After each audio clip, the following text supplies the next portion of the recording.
Hello everyone, welcome back. This is Mohit Advocate in front of you, and today today we will start our rapid revision once again for the subject CPC, which is very much coming in the all judicial exams, and especially we are doing rapid revision for the Rajasthan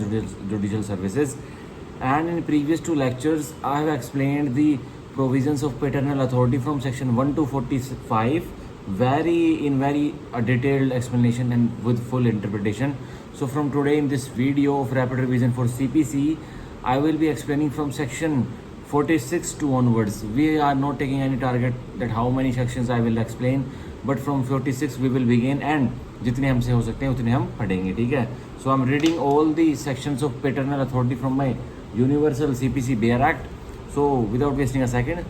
we are proceeding from section 46. So section 46 precepts. So precepts आज हम समझेंगे precepts होता क्या है. 46(1) upon the application of the decree holder जिसके favour में decree पास हो चुकी है वो एप्लीकेशन लगाएगा. The court which pass the decree, और वो अदालत जिसने डिग्री पास की है, जिसने उसके फेवर में एक डिग्री पास की है, उस पर्सन के फेवर में जिसने एप्लीकेशन लगाई, एक पत्र लगाया है, may whenever it thinks fit, जब भी कोर्ट को उचित लगे, क्या उचित लगे कि कोई ऑर्डर करना, इशू हुआ precept to any other court की, एक ऑर्डर कर दिया जाएगा. और वो ऑर्डर किस चीज़ का होगा, प्रिसेप्ट्स का ऑर्डर कर दिया जाएगा, एक प्रिसेप्ट का ऑर्डर कर दिया जाएगा. प्रिसेप्ट पता मेनली होता है कि एक दूसरे कोर्ट की जुरिडिक्शन में जजमेंट डेटर की प्रॉपर्टी है, और वो जजमेंट डेटर उस प्रॉपर्टी को डिस्पोज ऑफ करने वाला है, एलिनेट करने वाला, अपने से दूर करने वाला है फ्रॉडुलेंटली, और बस. और उसकी क्या इंटेंशन है उसके पीछे जजमेंट डेटर की उस प्रॉपर्टी को डिस्पोज ऑफ करने में कि डिग्री होल्डर की डिग्री को सेटिस्फाई ना करवा सकूँ. सो उसको डिग्री होल्डर प्रार्थना करके कोर्ट में जिसने डिग्री पास की थी तो एक प्रिसेप्ट ऑर्डर तुरंत इशू करवा सकता है, और उस कोर्ट की जुरिडिक्शन में भेज सकता है जिस कोर्ट की जुरिडिक्शन में वह प्रॉपर्टी जजमेंट लेटर की है. तो इतना सा प्रिसेप्ट का फंडा है. अब देखिए, issue a precept to any other court which would be competent to execute such decree, मतलब उस कोर्ट को भेज देगा तो दूसरी किसी अदालत की जुरिडिक्शन में एक प्रॉपर्टी है, और वो कोर्ट भाई उसको डिग्री एग्जीक्यूट करने के लिए सेंड करेगा ना एग्जीक्यूटिंग कोर्ट, वो एग्जीक्यूटिंग कोर्ट बन जाएगा. डिग्री कोर्ट अलग है. डिग्री कोर्ट ने अगर प्रॉपर्टी दूसरे जुरिडिक्शन में है तो डिग्री को एग्जीक्यूट करने के लिए भेजना पड़ेगा, तो वह एग्जीक्यूटिंग कोर्ट को भेजेगा. तो वही कह रहा है competent to execute such decree. अब बाद में जब वो कोर्ट कॉम्पिटेंट हो जाएगा ना डिग्री को एग्जीक्यूट करने के लिए जिसमें गया है उसकी प्रॉपर्टी जजमेंट लेटर, तो यही कह रहा है टू अटैच एनी प्रॉपर्टी की, तुरंत अटैच कर लो, जोड़ लो उस जजमेंट लेटर की प्रॉपर्टी को, संपत्ति को, बिलोंगिंग टू जजमेंट लेटर. और किसकी है वो जजमेंट लेटर की, जेडी की, and specified in the precept. और वो प्रॉपर्टी जो अटैच करनी है वो प्रिसेप्ट में स्पेसिफाई भी होगी, ठीक है. जज साहब जिसने डिग्री पास की थी वो प्रिसेप्ट का ऑर्डर निकालेंगे, और वह डिग्री उस डिग्री में लिखा होगा कि कौन सी प्रॉपर्टी जोड़नी है, कौन सी प्रॉपर्टी नहीं जोड़नी. अब 46 का 2, the court to which a precept is send. अब जिस कोर्ट को प्रिसेप्ट भेजा गया है, जैसे गुड़गांव की कोर्ट ने प्रिसेप्ट जारी किया, गुड़गांव कोर्ट डिग्री निकाल रहा था, गुड़गांव की कोर्ट में डिग्री होल्डर एप्लीकेशन लगाता है, सर जजमेंट लेटर की प्रॉपर्टी एक तमिलनाडु में, मेरे को पता चला तमिलनाडु में है जजमेंट लेटर की प्रॉपर्टी. क्या गुड़गांव वाला कोर्ट तमिलनाडु के जुरिडिक्शन वाले प्रॉपर्टी को अटैच कर सकता है? बिल्कुल नहीं कर सकता. तो वह तुरंत भेज देगा किसको, उस तमिलनाडु वाले कोर्ट को प्रिसेप्ट ऑर्डर कर देगा जो कि कॉम्पिटेंट होगा आने वाले टाइम में उस डिग्री को सेटिस्फाई करवाने में, एग्जीक्यूट करवाने में, ठीक है. तो उसको भेज देगा प्रिसेप्ट तमिलनाडु वाले कोर्ट को, गुड़गांव वाला जज साहब, और बोलेगा कि इस प्रॉपर्टी को जजमेंट लेटर की जो प्रॉपर्टी आपके इलाके में पड़ती है इसको तुरंत अटैच कर लिया जाए, तुरंत जोड़ लिया जाए, ठीक है. कोर्ट अटैचमेंट हो जाती है, ठीक है. तो ये बोल रहा है the court to which a precept is send. अब जिस कोर्ट को प्रिसेप्ट भेजा जाएगा, shall proceed to attach the property, तो वो शैल मैंडेटरी है कि क्या प्रोसीड होगा, क्या प्रक्रिया करेंगे, उस प्रॉपर्टी को अटैच करने की प्रक्रिया करेंगे, जोड़ने की. In the manner prescribe in regard to the attachment of property in execution of the decree. और जैसा मैनर प्रोवाइड किया गया है एग्जीक्यूशन ऑफ डिग्री में प्रॉपर्टी अटैच करने का, उसी मैनर से करेगा, उसी तरीके से वह कोर्ट करेगा, ठीक है. कोई और अलग तरीका नहीं अपनाएगा, उसी तरीके से अटैच करेगा उस जजमेंट लेटर की प्रॉपर्टी को. 46 का 2 का proviso, provided no attachment under a precept shall continue for more than 2 months. अब तमिलनाडु वाले कोर्ट ने कोई प्रॉपर्टी जजमेंट लेटर की अटैच कर ली, पर वो 2 महीने से ज़्यादा नहीं चलेगी. 2 महीने तक ही कोर्ट की तमिलनाडु के कोर्ट में वो अटैच रहेगी प्रॉपर्टी. 2 महीने 1 दिन भी हुआ तो तुरंत छूट जाएगी, ठीक है. 2 महीने से ऊपर 1 दिन भी गुजरा तो तुरंत वह प्रॉपर्टी जजमेंट लेटर की रिलीज हो जाएगी, ठीक है. अनलेस एक्सेप्शन कब नहीं होगी, the period of attachment is extended by an order of the court which pass the decree. Unless जो गुड़गांव वाले कोर्ट ने जिसने डिग्री पास की थी उसी ने वह पीरियड बढ़ा दिया, 2 महीने से ज़्यादा का पीरियड बढ़ा दिया, तो 2 महीने से ज़्यादा तक की सीमा भी प्रिसेप्ट हो सकता है, वह प्रॉपर्टी अटैच रह सकती है. और अनलेस या फिर और क्या सकता है, Before the determination of such attachment, the decree has been transferred to the court by which the attachment has been made and the decree holder has applied for an order for the sale of such property. तो कह रहा है वो order जिस गुड़गांव वाली court ने decree जो attachment के ऑर्डर किए थे तमिलनाडु वाले कोर्ट में, तो 2 महीने तक हो गए थे वो, और उसको आगे भी बढ़ा दिया था, उसको आगे के लिए एक्सटेंड भी कर दिया था। लेकिन गुड़गांव वाली कोर्ट में इन मीनवाइल तमिलनाडु वाले कोर्ट में वह डिक्री को सेटिस्फाई एग्जीक्यूट करने के लिए तमिलनाडु भेज दी थी। तो तमिलनाडु वाले कोर्ट की पावर आ जाएगी पूरी कि अब जो वो तमिलनाडु वाला कोर्ट एग्जीक्यूटिंग कोर्ट अब जो करेगा, निर्णय लेगा, 2 महीने का पीरियड उससे भी ज़्यादा बढ़ सकता है। और डिग्री होल्डर ने उस तमिलनाडु वाले कोर्ट में अप्लाई कर दिया, किस चीज़ के लिए अप्लाई करा, जो सर आपने तमिलनाडु वाले कोर्ट जज साहब, सिविल जज जूनियर डिवीजन साहब, आपने जो प्रॉपर्टी अटैच कर रखी है, जो प्रिसेप्ट मैंने गुड़गांव वाले कोर्ट से इशू करवाया था, आप जो अपने जो प्रॉपर्टी अटैच की हुई है उस प्रिसेप्ट के अकॉर्डिंग उस प्रॉपर्टी को बेच दिया जाए तो भी वह 2 महीने का पीरियड एक्सीड हो जाएगा। ठीक है, तो ये एक्सेप्शन थी, ये हमने पढ़ लिया सेक्शन 46 पूरा, जो कि बहुत इंपॉर्टेंट है मेंस के मतलब के लिए भी। मेंस के मतलब इसमें शॉर्ट नोट आ जाती है 3-4 नंबर की या 2 नंबर की, तो इंपॉर्टेंट था ही, और ये हूबहू यही लिखना पड़ता है। अब section 47 questions to be determined by the court executing decree. अब एक ऑर्डर 21 में execution for the decree application लगेगी। अब उसमें अब जो कोर्ट उसको एग्जीक्यूट करेगा वो क्वेश्चन फ्रेमिंग करेगा। देखो सूट डिसाइड होता है जब इशू फ्रेमिंग होते हैं, लेकिन जब डिग्री एग्जीक्यूट होती है तो उसमें क्वेश्चन फ्रेमिंग होते हैं, QF होते हैं, ठीक है, क्वेश्चन फ्रेमिंग होती है। तो कोर्ट या तो जिस कोर्ट ने वह डिग्री पास की है वह क्वेश्चन फ्रेमिंग करेगा, या तो जिस कोर्ट को वह डिग्री एग्जीक्यूट करने के लिए भेजी गई तो वह क्वेश्चन फ्रेमिंग करेगा। तो 47 में यही बता रहा है कि कौन कौन से क्वेश्चन फ्रेम कर सकता है वो कोर्ट जो डिग्री को एग्जीक्यूट कर रहा है। तो 47 का 1, all questions arising between the parties to the suit, सभी प्रश्न उस एग्जीक्यूशन ऑफ डिग्री के प्रोसेस में, सभी प्रश्न जो सूट में पार्टी थे जिसमें डिग्री आई है, उस सूट में जो दल थे जिनके बीच में मैटर चला हुआ था, जो प्लेंटिव डिफेंडेंट थे, को डिफेंडेंट थे, उनके बीच में जितने भी क्वेश्चन है सारे वह क्वेश्चन डिसाइड कर सकती है एग्जीक्यूटिंग कोर्ट भी। ठीक है, in which the decree was passed, और जिस कोर्ट में वह डिग्री पास होती है और उसमें सूट चलता था। ठीक है, और दे रिप्रेजेंटेटिव, वही रिप्रेजेंटेटिव्स उनके पापा ने प्लेंटिव के पापा ने केस चलाया होता। तो अब पार्टी टू द सूट कौन हुआ, प्लेंटिव का बेटा भी हुआ। और अब कोई डिफेंडेंट था, किसी के पापा एक केस में डिफेंडेंट थे, तो उसके अगेंस्ट में कोई डिग्री पास हो गई है, तो अब वो बाइंडिंग केस पे उसके बेटे पर भी बाइंडिंग है। ठीक है, तो यही कह रहा है। And relating to the execution, और किससे रिलेट कर रहा है, सीधा एग्जीक्यूशन से रिलेट कर रहा है। ठीक है, डिस्चार्ज और सेटिस्फेक्शन, एक सेकंड रुकिए, अब ठीक है, वो बार लाइट थोड़ी तेज़ हो रही थी, अब मैं थोड़ा वो कर देता हूँ, बस ये ठीक है, थोड़ी ब्राइटनेस कर दी, वो लाइट बार मैं फेस नीचे कर रहा था तो लाइट थोड़ी ब्राइट हो रही थी, अब ठीक है। And relating to the execution, और किससे संदर्भ रखते हैं सारे प्रश्न, एग्जीक्यूशन प्रोसीडिंग के संदर्भ रखते हैं, तो वही एग्जीक्यूटिंग कोर्ट उनको भी क्वेश्चन फ्रेम कर सकता है, उनको भी डिसाइड कर सकता है। डिस्चार्ज और सर्टिफिकेशन, और किससे एग्जीक्यूशन से सीधा किससे वो मेल खा रहे हैं, संदर्भ रखते हैं, किसी डिग्री के डिस्चार्ज से, किसी डिग्री के सेटिस्फैक्शन से, of the decree shall be determined by the court executing the decree and not by separate suit. तो ये क्वेश्चन फ्रेमिंग जो डिग्री में जो एक एग्जीक्यूशन प्रोसीडिंग में जो क्वेश्चन फ्रेमिंग होगी, तो वो उस डिग्री में वह कोर्ट ही करेगा जो डिग्री को एग्जीक्यूट कर रहा है, और उसी प्रोसीडिंग में कर देगा उस क्वेश्चन को। कोई डिग्री में कोई क्वेश्चन उठ गया, उस क्वेश्चन को अब कोई दूसरे सूट से डिसाइड नहीं किया जाएगा,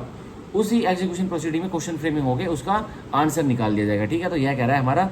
47 का 1, अब 47 का 2 था, सॉरी 47 का 1, अब 47 का 2 ओमिटेड है, 47 का 3 पढ़ते हैं अब हम। Where a question arises as to whether any person is or is not the representative of party, जहाँ एक प्रश्न उठता है कि कोई व्यक्ति क्या LR है किसी पार्टी का, किसी प्लेंटिव का, किसी डिफेंडेंट का, और वो प्लेंटिव डिफेंडेंट ऑब्वियसली उसकी डेथ हो चुकी होगी, क्या LR है वो पार्टी जिसके प्रति हम डिग्री को एग्जीक्यूट करने वाले हैं। Such question shell for the purpose of this section B determined by the court. तो ऐसे प्रश्न समझ लीजिए, जो मोटे मोटे एग्जांपल दे रखे हैं कि ऐसे प्रश्न समझ लीजिए, कोई ऐसा प्रश्न उठता है तो इससे जुड़े हुए इससे रिलेटेड प्रश्न ही ऐसे क्वेश्चन हो सकते हैं जो कि एक एग्जीक्यूटिंग कोर्ट डिसाइड कर सकता है while executing a degree under order 21। ठीक है, एक सेकंड रुकिए, एक सेकंड, अब नहीं आएगी लाइट यार, गड़बड़ होती है, रुक जाओ एक सेकंड, तो बस अब नहीं आएगी, राइट। ठीक है, तो ये भी है 47 के 3 में बता रखा है, हल्का सा इंस्टांस दे रखा है कि कौन कौन से क्वेश्चन डिटरमाइन कर सकता है एग्जीक्यूटिंग कोर्ट। एक हल्का सा बता रहा है कि कोई भी क्वेश्चन, अगर कि कोई पार्टी जिसके प्रति एग्जीक्यूशन हो रही है, क्या वो LR है एक पार्टी का जिसके विरुद्ध पहले सूट पास हुआ था और उसमें डिग्री पास हुई थी उसके विरुद्ध या उसके फेवर में, तो यह क्वेश्चन भी डिटरमाइन कर सकता है एग्जीक्यूटिंग कोर्ट, और इससे जुड़े हुए अन्य क्वेश्चन भी कर सकता है डिटरमाइन। तो यहाँ हमारा 47 का 3 पूरा। अब हम सेक्शन 47 की एक्सप्लेनेशन 1 पढ़ेंगे, for the purposes of this section a plaintiff whose suit has been dismiss, मान के चलिए इस सेक्शन के इस धारा को समझने के लिए एक वादी जिसके लिए सूट डिसमिस्ड हो चुका है, उसका कोई रोल नहीं रहा, मतलब उसका सूट खारिज हो गया है, ठीक है। And a defendant against whom a suit has been dismissed, या एक प्रतिवादी के विरुद्ध एक सूट को उससे निकाल दिया गया, मतलब एक सूट में वो पहले प्रतिवादी बना हुआ था पर अब उस सूट में उसको निकाल दिया गया प्रतिवादी को, ठीक है। Are parties to the suit, तो माना जाएगा वो भी सूट की पार्टीज थे, तो वो एग्जीक्यूशन प्रोसीडिंग में उनके प्रति कोई क्वेश्चन उठ जाता है कि क्या वो जिस जिस जिस वादी को एक सूट से निकाल दिया था या जिस प्रतिवादी को सूट से निकाल दिया था, स्ट्राइक आउट कर दिया था, क्योंकि तब उनकी नीड नहीं थी, क्या अब एग्जीक्यूशन में उसके प्रति एक क्वेश्चन उठ जाता है, क्या ये एग्जीक्यूशन प्रोसीडिंग की पार्टी होने चाहिए। तो यह भी क्वेश्चन है जो सा एग्जीक्यूटिंग कोर्ट डिसाइड कर सकता है, यह स्पष्टीकरण एक कह रही है। अब explanation 247A for the purpose of this section, इस धारा को समझने के लिए, a purchaser of property at the sale in execution of a decree, कोई डिक्री को सेटिस्फाई, एग्जीक्यूशन ऑफ डिक्री में एक प्रॉपर्टी को अटैच किया गया था जजमेंट लेटर की और उस प्रॉपर्टी को बेच दिया गया था। अब वो उस प्रॉपर्टी को जिसको बेचा था वो कौन होगा, वो ऑक्शन परचेजर होगा, तो अब उस ऑक्शन परचेजर की बात हो रही है। A purchaser of property at a sale in execution of a decree, अब जिस व्यक्ति ने परचेज किया वो जजमेंट लेटर की प्रॉपर्टी जिसको कोर्ट ने अटैच किया था और बेचा था, कुर्क करवाया था, कुर्की करवाई थी, उसकी सेल किया था, तो वो ऑक्शन परचेजर भी पार्टी माना जाएगा सूट में, ठीक है, यही कह रहा है। Shall be deem to be a party to the suit in which the decree is pass, तो माना जाएगा भाई ऑक्शन परचेजर भी जो पार्टीज के बीच में सूट डला हुआ था जिसमें उन्होंने डिक्री हासिल की है उसमें वह ऑक्शन परचेजर भी पार्टी था। एक्चुअली ऑक्शन परचेजर तो पिक्चर में ही आया है एग्जीक्यूशन प्रोसीडिंग के वक्त, वो क्या जब ओरिजिनल सूट चल रहा था उसमें उसका कोई रोल था, किस कोर्ट को पता था, जजमेंट लेटर को पता था, उसको डिफेंडेंट को पता था, प्लेंटिफ को पता था कौन जजमेंट लेटर की प्रॉपर्टी लेने वाला है, कौन इसकी प्रॉपर्टी को, जैसे इसके विरुद्ध डिफेंडेंट के विरुद्ध कोई डिक्री पास होगी तो कौन इसकी प्रॉपर्टी को खरीदेगा, क्या उसका नाम पता था, तो वो पार्टी तो था ही नहीं सूट में, लेकिन उसको अफेक्ट ऐसा दिया जा रहा है कि एग्जीक्यूशन प्रोसीडिंग में किसी व्यक्ति ने किसी की प्रॉपर्टी ली है जो कि कोर्ट ने अटैच करी थी और उसने उसको बाय किया है, ठीक है, तो वो ऑक्शन परचेजर भी अब जुड़ा हुआ है किससे, सूट की प्रोसीडिंग से, ठीक है, तो मतलब वो भी जो ओरिजिनल सूट था उसकी पार्टी मान लेंगे उसे भी, ठीक है, तो उसके रिलेटेड भी उसको भी कोई आपत्ति होगी, अब कोई उसके प्रति भी कोई उसकी राइट्स हैम्पर होंगी तो उसकी भी क्वेश्चन फ्रेमिंग होगी एग्जीक्यूशन ऑफ डिक्री को एग्जीक्यूट करते वक्त उस ऑक्शन परचेजर के भी आपत्ति अब सुनी जाएंगी। अब B, all questions relating to the delivery of possession, सारे क्वेश्चंस किससे रिलेटेड, जो ऑक्शन परचेजर था उसको किसी प्रॉपर्टी का कब्जा दिलाना था, of such property to such purchaser, उस प्रॉपर्टी का जो उसने खरीदी है जो कोर्ट ने अटैच की थी उसका उस ऑक्शन परचेजर को कब्जा दिलाना था, और इज रिप्रेजेंटेटिव, या ऑक्शन परचेजर तो मर गया लेकिन उसके बेटे को कब्जा दिलाना है। अब shall be deem to be the questions related to the execution discharge और सेटिस्फैक्शन, तो मान लेंगे कि ये क्वेश्चंस कौन से हैं, ये क्वेश्चंस वही हैं किससे रिलेटेड, एग्जीक्यूशन से रिलेटेड, डिस्चार्ज से रिलेटेड और डिक्री की सेटिस्फैक्शन से रिलेटेड, कि ऑक्शन परचेजर को कब्जे में बैठाना प्रॉपर्टी के, या फिर ऑक्शन परचेजर मर गया है तो ऑक्शन परचेजर के एलआर को कब्जे में बैठाना, तो यह डीम्ड मान ली जाएंगे कि ये वही प्रश्न है जो किस में है, एग्जीक्यूशन में है, डिस्चार्ज में और सेटिस्फैक्शन में, ठीक है। Of the decree with in the meaning of this section, ठीक है, डिक्री में आएंगे ये भी ऑक्शन परचेजर के सारे राइट्स और इसके रिप्रेजेंटेटिव के सारे राइट, ठीक है, तो ये मान लेना, एक सेकंड रुकिए, तो ये मान लेना, ठीक है, सारा का सारा यह खेल था, मैंने बता दिया 47 पूरी अच्छी तरह। अब हम पढ़ेंगे 48, सेक्शन 48 हम पढ़ेंगे जो कि बताता है, सेक्शन 48 जो कि ओमिटेड है, 48 पढ़ने की जरूरत नहीं, हम पढ़ेंगे 49 ट्रांसफरी। अब ट्रांसफरी कौन होता है भाई, किसी डिग्री होल्डर ने अपनी डिग्री लेके प्राप्त करके कोर्ट से ले लिया अपने फेवर में फैसला, अब उस डिग्री को उसने पास करवा दिया, वो उसको सेल भी कर सकता है, गिफ्ट कर देगा किसी को कि भाई मैंने मेरे प्रति ये कोर्ट ने राइट्स डिक्लेयर की हुई हैं, ये लो मेरी राइट्स आपको दे देना, तो ये ट्रांसफरी के 49 की बता रहा है, तो कह रहा है every transferee of a decree, so बोल रहा है जो हर डिग्री जो ट्रांसफर होती है ट्रांसफरर की राइट्स ट्रांसफरी के पास चली जाती है, तो ये बता रहा है every transferee of a decree shall hold the same subject to the equities, जो भी एक डिग्री का ट्रांसफर ही होगा, जैसे मोहित मेरे फेवर में कोई डिग्री थी, मैंने वह ट्रांसफर कर दी मिस्टर एक्स को, अब वो कौन बन गया, वो ट्रांसफर ही बन गया, उसके पास मेरी डिग्री जा चुकी है, अब सारे डिग्री से जुड़े हुए फायदे जो इक्विटीज हैं, जो राइट्स है, रेमेडीज है, अब किसको मिलेंगी, एक्स उठाएगा उसको, एक्स अब हकदार हो गया है, ठीक है। इफ एनी, अगर कोई है तो equities which the judgement debtor might have enforce against the original judgement decree holder, जो कि जजमेंट लेटर एनफोर्स कर सकता, किसके लिए एनफोर्स कर सकता, डिग्री होल्डर के विरुद्ध, तो भी वो ट्रांसफरी को चली जाएंगी, ठीक है, तो ये कह रहा है 49 ट्रांसफरी। डॉक्ट्रिन ऑफ सब्रोगेशन इसमें देखने को मिलता है, सब्रोगेशन क्या होता है, transferee steps into the shoes of transferor, transferee जूते पहन लेता है किसके, ट्रांसफरर के, तो जो ग्राहक है जिसने कुछ प्रॉपर्टी अपने पास ली है तो उसमें राइट्स या लाइबिलिटीज उस प्रॉपर्टी में क्या जुड़ी हुई थी, तो अब वो सारी चीज़ें उस ग्राहक ने अपने ऊपर ले ली हैं, ठीक है। तो मतलब यही कहता है transferee steps into the shoes of transferor. Transferee एक एक एक एक प्रॉपर्टी को प्राप्त करने वाला व्यक्ति सारी राइट्स एंड लाइबिलिटीज अपने ऊपर ले लेता है, उसके जूते पहन लेता है, किसके, ट्रांसफरर के, ठीक है। तो ये 49 हुआ। सेक्शन 50 लीगल रिप्रेजेंटेटिव, बहुत इंपॉर्टेंट है, LR 50 का 1, where a judgement dies before the decree has been fully satisfied. जहाँ जेडी जिसके विरुद्ध एक डिक्री पास होती है वह मर जाता है, और कब मर जाता है जब डिक्री पूरी तरह से संतुष्ट नहीं हुई, डिक्री होल्डर को पूरा पैसा नहीं मिला, या जो डिक्री में जो बेनिफिट्स दिए हुए थे वो नहीं मिले हैं।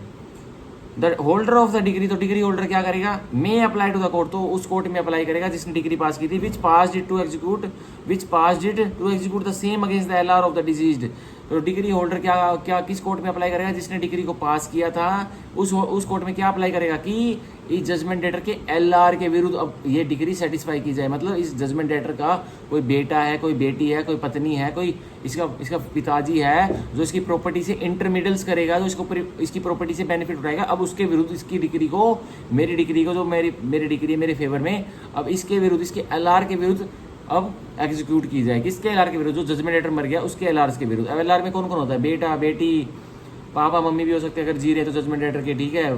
बहन हो सकती है, कोई भी हो सकते हैं, मतलब फैमिली मेंबर्स हो सकते हैं, जो भी मोटा उस जजमेंट लेटर की प्रॉपर्टी के साथ इंटरमेडल्स करेंगे, मतलब उनके प्रति कोई राइट्स अराइज हो जाएगी, इंटरमेडल्स करेंगे, मतलब प्रॉपर्टी के अंदर रुचि लेंगे, तो उसके प्रति डिक्री होल्डर एग्जीक्यूट करवा सकता है। अब 50 का 2, with the decree is executed against such LR, अब जहाँ उन LRs के विरुद्ध डिक्री एग्जीक्यूट होने लग जाती है, he shall be liable only to the extent of the property of the deceased which has come to his hands। तो अब LR की उतनी जिम्मेवारी बनेगी जितनी उसके हाथ में उस जजमेंट लेटर की प्रॉपर्टी आएगी। यूँ नहीं है जजमेंट लेटर की प्रॉपर्टी, जजमेंट लेटर का प्रॉपर्टी थी 100 गज की, 100 स्क्वायर यार्ड का प्लॉट था जजमेंट लेटर का, और वह मर गया तो वह उसके बेटे के पास चला गया, लेकिन उसके बेटे ने अपनी मेहनत से भी एक 100 गज का प्लॉट खरीद रखा था, तो उसका 100 गज का अपनी मेहनत से जो प्लॉट खरीदा था उसके लिए वह जिम्मेवार नहीं है, तब उसकी 100 गज के प्लॉट पर कोई भी निगाह नहीं रखेगा। जो जजमेंट लेटर, जो उसके पिताजी का 100 गज का प्लॉट था जो उसके हाथ में आया है, उस तक के लिए भागीदार है वह, जो उसके has come to his hand, जो उसके हाथों में आया है जजमेंट लेटर का दिया हुआ, ठीक है, तो उसके लिए वह भागीदार देने के लिए, ठीक है। And has not been duly disposed of, और तब तक ही है जैसे वो 100 गज का प्लॉट जो जजमेंट लेटर का, तो वो जजमेंट लेटर मर गया, उसके बेटे को आना था, और उसके बेटे को वो प्लॉट मिल भी गया था, और उस के बेटे ने वह बेच दिया, तो अब क्या मिलेगा, और जो पैसे आए थे वह खर्च कर दिए, तो क्या मिलेगा, तो कुछ भी नहीं मिलेगा, डिक्री होल्डर को कुछ भी नहीं मिलेगा, क्योंकि डिस्पोज ऑफ हो गया ना, उसके बेटे ने बेच दिया ना उस प्लॉट को, अब क्या मिलेगा, अब ठन गोपाल मिलेगा, डिक्री होल्डर को कुछ नहीं मिलेगा अब, ठीक है। ऑफ इट्स ओन मोशन, अब देखिए, not duly dispose of and for the purpose of ascertaining such liability, और ऐसी लाइबिलिटी, एक LR की लाइबिलिटी जानने के लिए, क्या उसकी लाइबिलिटी बन भी रही है, the court executing the degree, अब जो कोर्ट जो एग्जीक्यूट कर रहा है डिग्री को क्या कर सकता है, मे ऑफ इट्स ओन मोशन, या तो खुद सो मोटू, खुद की पहल कर वो कोर्ट, और on the application of the decree holder, या एप्लीकेशन लगाएगा कौन, डिग्री होल्डर, जिसके फेवर में डिग्री पास हुई थी, compel such legal representative to produce such accounts as it thinks fit, या तो कोर्ट अपने ओन मोशन से सो मोटू उस LR को कंपेल विवश कर दिया जाएगा कि अपने खाते जो भी तेरे पास हिसाब किताब है तेरी प्रॉपर्टी का, तेरे अकाउंट का, सब कुछ ले गया, शपथ पत्र एफिडेविट फाइल कर कोर्ट में, या फिर डिग्री होल्डर कोर्ट में एप्लीकेशन फाइल कर देगा कि LR के पास ये माल पड़ा हुआ है, डिग्री जो जजमेंट लेटर जो मर गया उसका माल इसके पास ये गया, ये प्लॉट गए, इतने पैसे गए, उसके अकाउंट में ये थे, उसने फलानी कंपनी के शेयर ले रखे, दिखानी कंपनी के शेयर ले रखे थे, सारी इन्फॉर्मेशन बताई जाएगी। कौन बताएगा, LR और जजमेंट लेटर का, डिसीज जजमेंट लेटर का, और ट्रू अकाउंट्स देगा, बिल्कुल जो उसके खाते हैं उसके पास, जो भी उसके खाते हैं, जो भी उसके पास आया है, सारा बताना पड़ेगा हूँ बहू, किस पे, शपथ पत्र पे।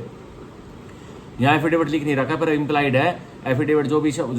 अकाउंट से कोर्ट मंगवाता है तो वो शपथ पत्र भी मंगवाता है। तो ये सेक्शन 50 का सब सेक्शन 2 हुआ, जो हमने बहुत अच्छी तरह समझा। अब हम पढ़ेंगे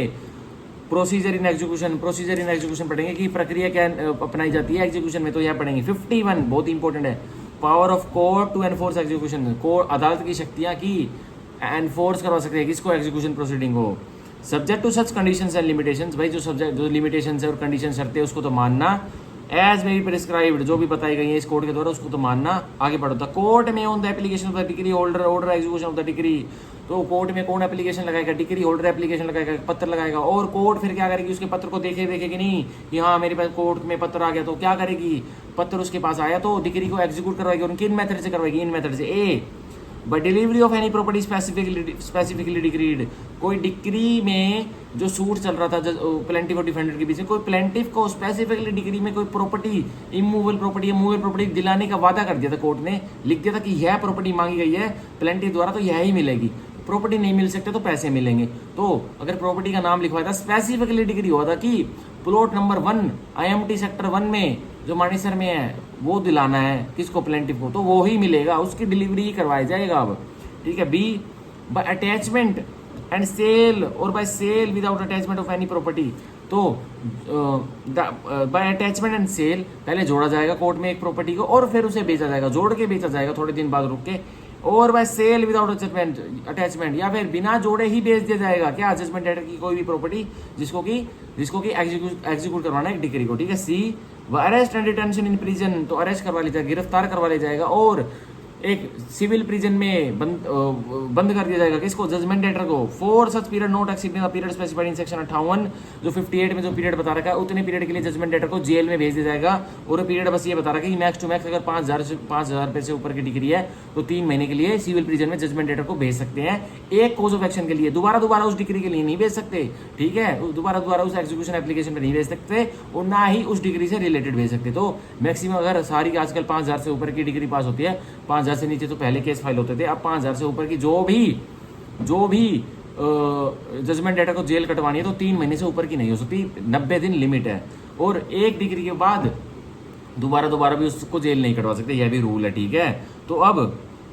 D, by appointing a receiver, जो जजमेंट डेटर की कोई प्रॉपर्टी है उस पर कोई रिसीवर अपॉइंट करना है, वो अपनी प्रॉपर्टी को अच्छे से नहीं रख रहा, क्यों नहीं रख रहा, कभी ना कभी मेरे को डिग्री होल्डर को देनी पड़ेगी, तो क्यों ही इस प्रॉपर्टी की खातिरदारी करनी, तो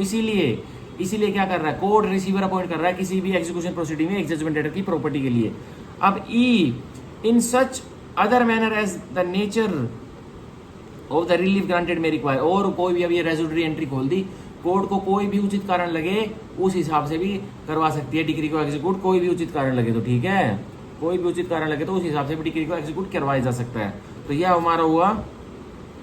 51 के सारे क्लोजेज। अब 51 का प्रोवाइजो हम पढ़ेंगे। Provided where the decree is for the payment of money, बताया गया जब डिक्री पैसों की रिकवरी के लिए है, पेमेंट ऑफ द मनी के लिए है। ठीक है। Execution bye detention in prison shell not be ordered, तो जब तक कि सिविल प्रिजन में नहीं भेजा जाएगा, अगर डिक्री किसके लिए, मनी रिकवरी के लिए है, तो जब तक कि सिविल प्रिजन में नहीं भेजा जाएगा, कब तक, अनलेस भेजा जाएगा कब, after giving the judgement debtor an opportunity of showing को, जजमेंट डेटर को, जेडी को एक अपॉर्चुनिटी, एक मौका दे देंगे कि तुम शो कोज दिखाओ, हमें बताओ कि क्यों तुम्हें सिविल प्रिजन में ना भेजा जाए, why should not be committed into prison, की क्यों तुम्हें कमिट ना किया जाए, प्रिजन में ना भेजा जाए, जेल की हवा क्यों नहीं कटवा जाए सिविल प्रिजन में। The court for reasons record in writing if satisfied, अगर कोर्ट फिर अपने कारण रिकॉर्ड करती है लिखित में और उचित और संतुष्ट हो जाती है कि क्या ए, एक मिनट रुकिए गड़बड़ी हो रही है, हाँ, कि क्या a debtor judgement debtor with the object, ओ कि जजमेंट डेटर के पास एक ऑब्जेक्ट है, एक इसको नतीजा बनाना है, एक उसके पास पदार्थ है क्या, और अफेक्ट ऑफ ऑब्स्ट्रक्टिंग, या क्या नतीजा क्या क्रिएट करना है उसको, कि एक एग्जीक्यूशन ऑफ डिक्री को ऑब्स्ट्रक्ट करना है, बाधा पैदा करनी है, उसमें बाधा पैदा करनी है उस प्रोसेस में, और delaying the execution of the decree, या देरी से एग्जीक्यूट करवाना है डिक्री को, तो क्या कर सकता है, उसको सिविल प्रिजन में डाल सकते हैं। अब एक सब एड 1 is likely to abscond, judgement debtor तो भागने वाला है लोकल लिमिट छोड़ के इस देश में से या स्टेट में से, और leave the local limits of the jurisdiction of the court, या जिस कोर्ट ने डिक्री पास की थी उसकी लोकल जुरिडिक्शन को छोड़ के पार होने वाला है, भागने वाला है जजमेंट डेटर। अब सब एड 2 has after the institution of the suit, sorry judgement debtor ने उसके ऊपर जैसे मुकदमा डाला था, अभी डिक्री नहीं आई है, मुकदमा डाला था, तभी उसको क्या लगा, उसने क्या किया, in which the decree was pass, और जिसमें डिक्री पास हो चुकी है अब, लेकिन पहले उसने वो क्या कर चुका, डिसऑनेस्टली, बेईमानदारी तरीके से, कोई ईमानदारी का पदार्थ नहीं दिखा उसने, डिसऑनेस्टली ट्रांसफर कर दी अपनी प्रॉपर्टी जजमेंट डेटर ने, कंसील्ड छुपा के रखी हुई है, जब से सूट फाइल हुआ जब से कहीं पे अड्डे पे छुपा दी, और removed any part of his property, या वो प्रॉपर्टी बहुत बड़ी थी, कोई लैंड था या कोई मूवेबल प्रॉपर्टी, उस प्रॉपर्टी को कुछ भाग को रिमूव कर दिया, और committed any other act of bad faith, या उस प्रॉपर्टी से रिलेटेड जजमेंट डेटर ने कोई कार्य किया है जो कि बुरे विश्वास, बैड फेथ, मेलाफाइड एक्ट किया है। ठीक है। In relation to his property, अपनी प्रॉपर्टी संदर्भ में, किसने, जजमेंट डेटर ने, और B there is judgement debtor has or has had since the date of the decree, कि जजमेंट लेटर जिस दिन से इसके पास डिग्री, इसके विरुद्ध डिग्री पास हुई है, इसके पास है क्या है, इसके पास द मीन्स टू पे the amount of the degree, इसके पास सारे जुगाड़ है, सारे इसके पास पैसे रखे हुए हैं, पर ये पैसा जो डिग्री को सेटिस्फाई करने के लिए है अपनी जान मर्जी से नहीं दे रहा है, बोल रहा है नहीं दूंगा, धक्का दिखा रहा है। उसके पास पर्याप्त सोर्सेज हैं कि दे सकता है पर नहीं दे रहा है, तो क्या होगा, और सम सब्सटेंशियल पार्ट देयर ऑफ, या कुछ हद तक उस डिग्री को सेटिस्फाई करने के लिए उसके पास पैसा है, कोई पार्ट है। एंड रेफ्यूजेज और नेग्लेक्ट, मना कर देता है या लापरवाही से क्या करता है, और है रेफ्यूज या फिर मना कर देता है, और नेग्लेक्टेड टू पे द सेम, और बिल्कुल लापरवाही से बोलता है या बेजिम्मेदाराना तरीके से क्या बोलता है, मैं नहीं दे रहा, मेरे पास पर्याप्त सोर्सेज है फिर भी नहीं दे रहा मैं, और डिग्री होल्डर को पता है कि इसके पास पर्याप्त सोर्सेज है पर फिर भी मेरे पैसे नहीं दे रहा। C that the decrees for the sum for which the judgement debtor was bound in a fiduciary capacity to account,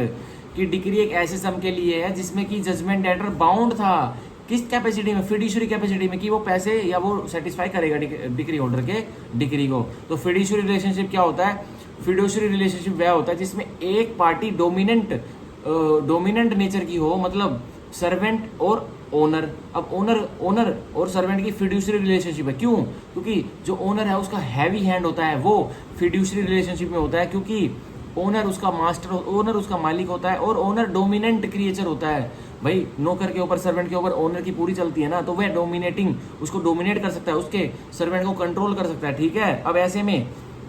एक employer and employee, dominant nature किसका होगा, भाई जो आपको नौकरी दे रहा है, आप जिसकी आप नौकरी कर रहे हो उसका डोमिनेंट नेचर होगा, जो आपकी नौकरी दे रहा है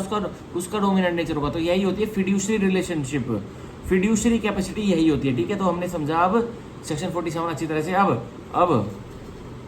सेक्शन 47 की एक्सप्लेनेशन समझ लेते हैं। In the calculation of the means of the judgement debtor for the purpose of clause B, भाई क्या जजमेंट लेटर के पास क्या जुगाड़ पानी है, क्या प्रॉपर्टी, उसके पास क्या मीन्स है, जो उसके पास जो पर्याप्त सोर्सेज है उसको कैलकुलेट करने में क्या कैलकुलेट करेंगे, क्या देखा जाएगा। There shall be left out of account, एक खाता उसका, any property which by or under any law of custom having the force or law of the time being for is exempt from attachment in the execution of decree. जो judgement debtor के पास कोई property है और जो किसी कानून में जो समय के संदर्भ में चलता आ रहा है, उसने उस प्रॉपर्टी को छोड़ा हुआ है कि इस प्रॉपर्टी का कोई अकाउंट नहीं ले रहा, और यह प्रॉपर्टी एक डिग्री की एग्जीक्यूशन में अटैच भी नहीं हो सकती, तो उस मीन्स को जो जजमेंट लेटर के वो पर्याप्त सोर्सेज है उसको उसमें कैलकुलेट नहीं किया जाएगा, यह बता रहा है एक्सप्लेनेशन 47 की। अब हम पढ़ेंगे 51 की, 47 बोल रहा था, 51 की एक्सप्लेनेशन यह बता रहे, ठीक है। अब हम पढ़ेंगे 51 मैंने बहुत अच्छी तरह से समझाया है। अब 52 पढ़ेंगे, enforcement of degree against LR. अब डिग्री की एनफोर्समेंट किसके विरुद्ध, जजमेंट लेटर के एलआर के विरुद्ध कैसे होगी, तो वो 52 बता रहा है। 52 का 1, where decree is passed against the party as the legal representative of deceased person, where decree is passed against the party, जब डिग्री एक पार्टी के विरुद्ध पास हो जाती है, as the legal representative of the deceased person, judgement debtor के विरुद्ध degree pass हुई थी, पर जजमेंट लेटर किसी एक्स के पिताजी थे, एक्स का सूट में कोई लेना देना नहीं था, सूट चल रहा था किसी ए और एक्स के पिताजी के बीच में। अब एक्स के पिताजी डिग्री होने के बाद भगवान को प्यारे हो जाते हैं, तो अब डिग्री किसके विरुद्ध एग्जीक्यूट होगी, एक्स के विरुद्ध एग्जीक्यूट होगी, उस डिसीज व्यक्ति के एलआर के विरुद्ध एग्जीक्यूट होगी। तो वही कह रहा है, and the degree is for the payment of money, और जो डिग्री एग्जीक्यूट होनी है एलआर के विरुद्ध वो पेमेंट ऑफ मनी पेमेंट से जुड़ी हुई है वो degree, out of property of the deceased. और वो मनी पेमेंट कैसे होगी, वो एक्स जो मिस्टर एक्स है जिसके पिताजी मर गए थे डिग्री होने के बाद, तो वो कैसे देंगे, प्रॉपर्टी जो उसके पिताजी थे उसकी संपत्ति से देने वाले। इट में भी executive by the attachment and sale of any such property, तो जो एलआर के पास वह प्रॉपर्टी आएगी उसके पिताजी के मरने के बाद, जो डिग्री के आने के बाद मर गए थे, तो उसको प्रॉपर्टी आ रही है उसकी अटैचमेंट भी हो सकती है, उस एलआर से उस प्रॉपर्टी को कोर्ट अटैच कर लेगी और बेच देगी, सेल करवा देगी, ठीक है। तो यह था हमारा 52 का 1 और 52 का 2, where no such property remains in the possession of the judgement debtor. अब कोई भी प्रॉपर्टी नहीं बची हुई किसके पोजेशन में, जजमेंट लेटर के पोजेशन में। जजमेंट लेटर कौन है, एलआर है किसी जजमेंट लेटर का। And he fails to satisfy the court that he has duly applied such property of the deceased as is proved to have come into his possession, और वो बिल्कुल विफल हो जाता है एक एलआर किसी जजमेंट लेटर का, कि यह बताने में, कोर्ट को संतुष्ट करने में कि मैंने अप्लाई किया हुआ है जी, जो रिकॉर्ड्स में प्रॉपर्टी चलनी थी जो मेरे पिताजी के नाम थी, मैंने अप्लाई किया हुआ है कि मेरे नाम पे विरासत जम जाए, मैंने अप्लाई किया हुआ कोर्ट में, लेकिन फिर भी नहीं आ रहा है, मेरे नाम पे विरासत नहीं चढ़ाई जा रही है। तो क्यों नहीं चढ़ाई जा रही, कोई रीजनेबल कोर्स है, क्यों नहीं चढ़ाई जा रही, क्या तुम उसके पुत्र हो या नहीं हो, इसीलिए तो तो कह रहा है वो विफल हो जाता है, कुछ सफिशिएंट बताता भी नहीं है कि उसने अप्लाई किया हुआ है नहीं किया हुआ, ठीक है,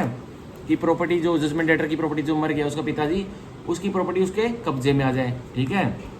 The decree may be executed against the judgment debtor to the extent of the property in respect of which he has failed to satisfy the court in the same manner as if the decree has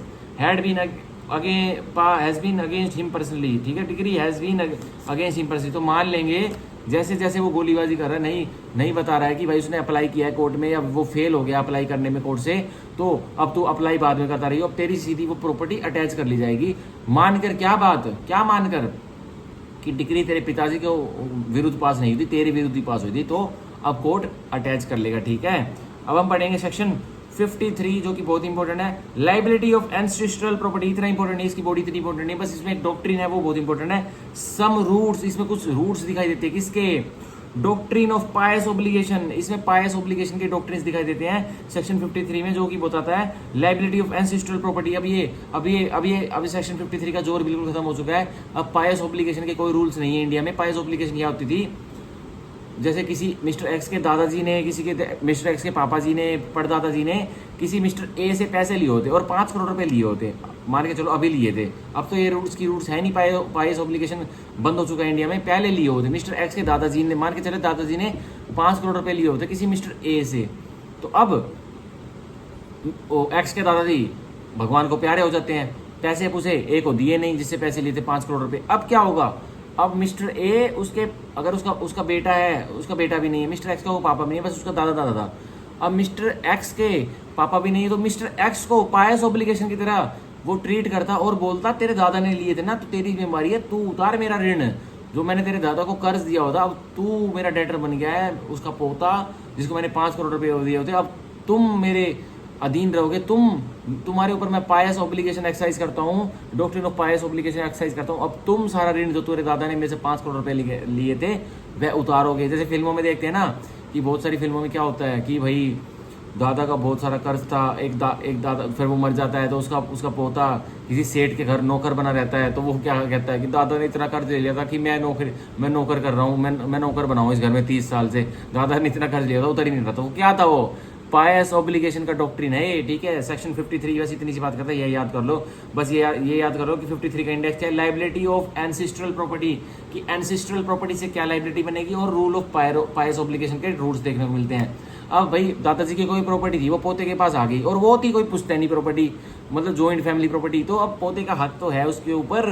तो अब वो बेची भी जा सकती है और attach भी की जा सकती है कोर्ट के द्वारा, और एग्जीक्यूशन में काम भी आ सकती है। तो 53 बस इतना से कहता है। अब 54 पढ़ेंगे, ठीक है,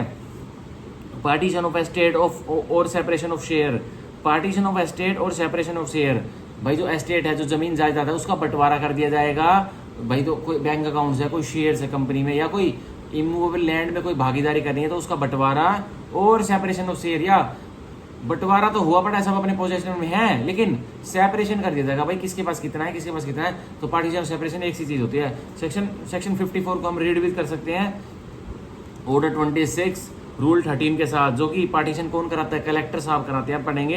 54 की body, where the decree is for the partition of an undivided estate, जहां डिक्री किसके लिए है, एक सूट डाला गया था, सूट फॉर पार्टीशन, बंटवारे के लिए सूट डाला गया था, और डिक्री उसमें आ गई, और किसकी डिक्री आई है कि पार्टीशन करवाना है, बंटवारा करवाना है, किसका, अनडिवाइडेड एस्टेट का। कोई ऐसी लैंड है जो जिसका कभी बंटवारा ही नहीं हुआ, जिसको कभी बांटा ही नहीं गया, वो शुरू से ही बिल्कुल बंद खोखे में है, लेकिन उसमें 20 भागीदार है, लेकिन उन्होंने पहले तक तो 20 भागीदार बिल्कुल ऐसे जुड़े रहे, लेकिन किसी भी एक ने पार्टीशन का सूट डाल दिया, तो अब क्या होगा, उस लैंड का जो ऐसे जुड़ी पड़ी थी, अब उसका बंटवारा हो जाएगा, मतलब 20 लोगों को उनके शेयर के हिसाब से उनका सेपरेशन हो जाएगा और उनको उनका शेयर मिल जाएगा, ठीक है। तो ये कहता है यही, where the decree is for the partition of an undivided estate assessed to the payment of revenue to the government, और उस अनडिवाइडेड एस्टेट से सरकार को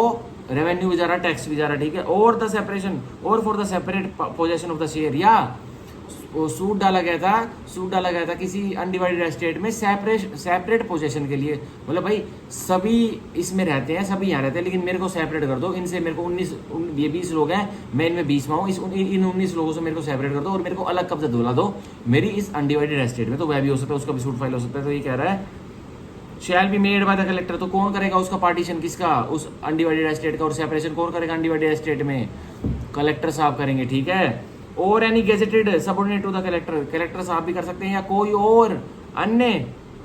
कोई गेजेटेड ऑफिसर है, गेजेटेड अधिकारी है जो किसने डिप्यूट किए हैं, कलेक्टर साहब ने डिप्यूट किए हैं कि तुम ऐसे विभाजन करोगे, प्रॉपर्टी को बंटवारा करोगे जो जिसमें डिक्री आ जाती है, जिस सूट में मैं तेरे को मैं तुम्हें डिक्री दे दूंगा गेजेटेड ऑफिसर, और जाके तुम वहाँ उस जमीन में बंटवारा कर दोगे नियम अनुसार जैसा कानून में बताया गया है, ठीक है। तो या तो कलेक्टर भी कर सकते हैं, और any gazetted officer subordinate deputed by him, ठीक है, वो भी कर सकता है। तो मेनली एक प्री में आ गया था ये, सब बच्चों ने कलेक्टर कलेक्टर लगा दिया, आगे आगे कलेक्टर लाइन पढ़ते हैं ये, और any gazetted subordinate to the collector deputed by him, ये नहीं पढ़ते कि वो भी कर सकता है। कलेक्टर जी की भी पावर है और उस अधिकारी की पावर जो उनके सबऑर्डिनेट है, और जो कि उसने कलेक्टर ने उनको बोला हुआ कि तुम पार्टीशन करोगे, बंटवारा करोगे प्रॉपर्टी का। इन दिस बिहाफ, इस बिहाफ में, इस संदर्भ में, इन अकॉर्डेंस विद द लॉ, और पार्टीशन कैसे करेंगे कलेक्टर साहब या अन्य अधिकारी जो उसने डिपोर्ट क्यों है, कानून को मद्देनजर रखते हुए, मानते हुए, ठीक है। इफ एनी, अगर कोई है तो, for the time being force in force, समय के संदर्भ चला, रिलेटिंग टू द पार्टीशन, और कानून किसे संदर्भ रखता है, बंटवारे से संदर्भ रखता है, वो मैंने पहले ही बता दिया। और to separate possession of shares of such assets, या जो सेपरेट कर दिया जाएगा, विभाजन कर दिया जाएगा उन शेयर्स का, और कब्जे में बैठा दिया जाएगा जिसके जो डिक्री होल्डर है जो कि बैठना चाहता है अपने सेपरेट शेयर में, ठीक है, वो भी कर दिया जाएगा, तो कलेक्टर द्वारा या एनी गेजेटेड ऑफिसर द्वारा। तो यहाँ हमारा सेक्शन 54 कंप्लीट। अब हम आज की वीडियो में, आज मैंने ज़्यादा समझा दिया, मैंने CRPC अभी पढ़ाया था तो बिल्कुल एग्जॉस्ट हो चुका हूँ मैं। अब हम पढ़ाएंगे, फिर वो एनर्जी नहीं देगी पढ़ाने में। अरेस्ट एंड डिटेंशन पढ़ाऊंगा सेक्शन 55 से लेकर सेक्शन 59 तक। अब हम 55, 56, 57, 58, 59 5 सेक्शन और करेंगे फुल एनर्जी के साथ, तो हमारी 50 मिनट्स या एक आवर की तो हो ही जाएगी। अभी भी पढ़ाऊंगा 25 मिनट्स। तो पढ़ते हैं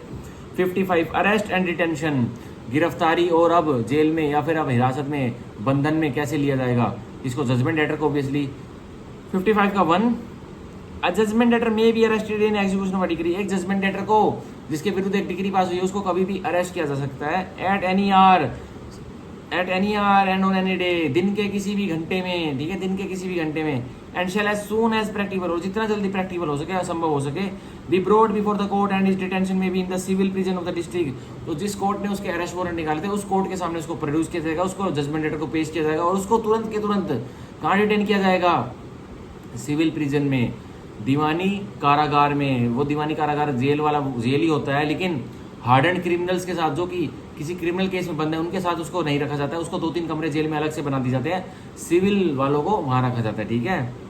जो कि इतने क्रिमिनल नहीं होते वो व्यक्ति, बस वो प्रॉपर्टी से रिलेटेड, इनसे रिलेटेड, मनी मुनी से, बस ये ऐसा वैसा कार्य करते, कॉन्ट्रैक्ट से रिलेटेड, ठीक है। Does not afford suitable accommodation, और पढ़ता हूँ, रुक जाओ, और where such civil prison does not afford suitable accommodation, और कहीं जिला के सिविल प्रिजन में ऐसी कोई अकोमोडेशन नहीं है कि जजमेंट लेटर को रखा जाए, in any other place which the state government may appoint for the detention of the persons ordered by the court of such district to be detain. तो राज्य सरकार बता देगी कि जजमेंट लेटर को, इस जिले के जो जजमेंट लेटर है जिसके विरुद्ध डिग्री एग्जीक्यूट होनी है, वो उसको कहाँ रखा जाएगा, तो राज्य सरकार बता देगी। राज्य सरकार बता देगी कि भाई लीला होटल में रखना है तो वहाँ भी रख लिया जाएगा। राज्य सरकार बता देगी कि कोई शेल्टर होम में रख लो तो वहाँ भी रख लिया जाएगा, ठीक है। राज्य सरकार बता देगी रमाडा में रखना तो रमाडा में रख लो उनको जजमेंट लेटर को, लेकिन राज्य सरकार के ऊपर है बाद में। अगर जिला कारागार नहीं है तो सिविल प्रिजन नहीं है तो। अब 55 का 1 का प्रोवाइजो, प्रोवाइड फर्स्टली, पहले बताया गया, for the purpose of making arrest करने, गिरफ्तारी के लिए क्या होगा, जो जजमेंट लेटर गिरफ्तारी होगी अंडर द सेक्शन, इस धारा के तहत,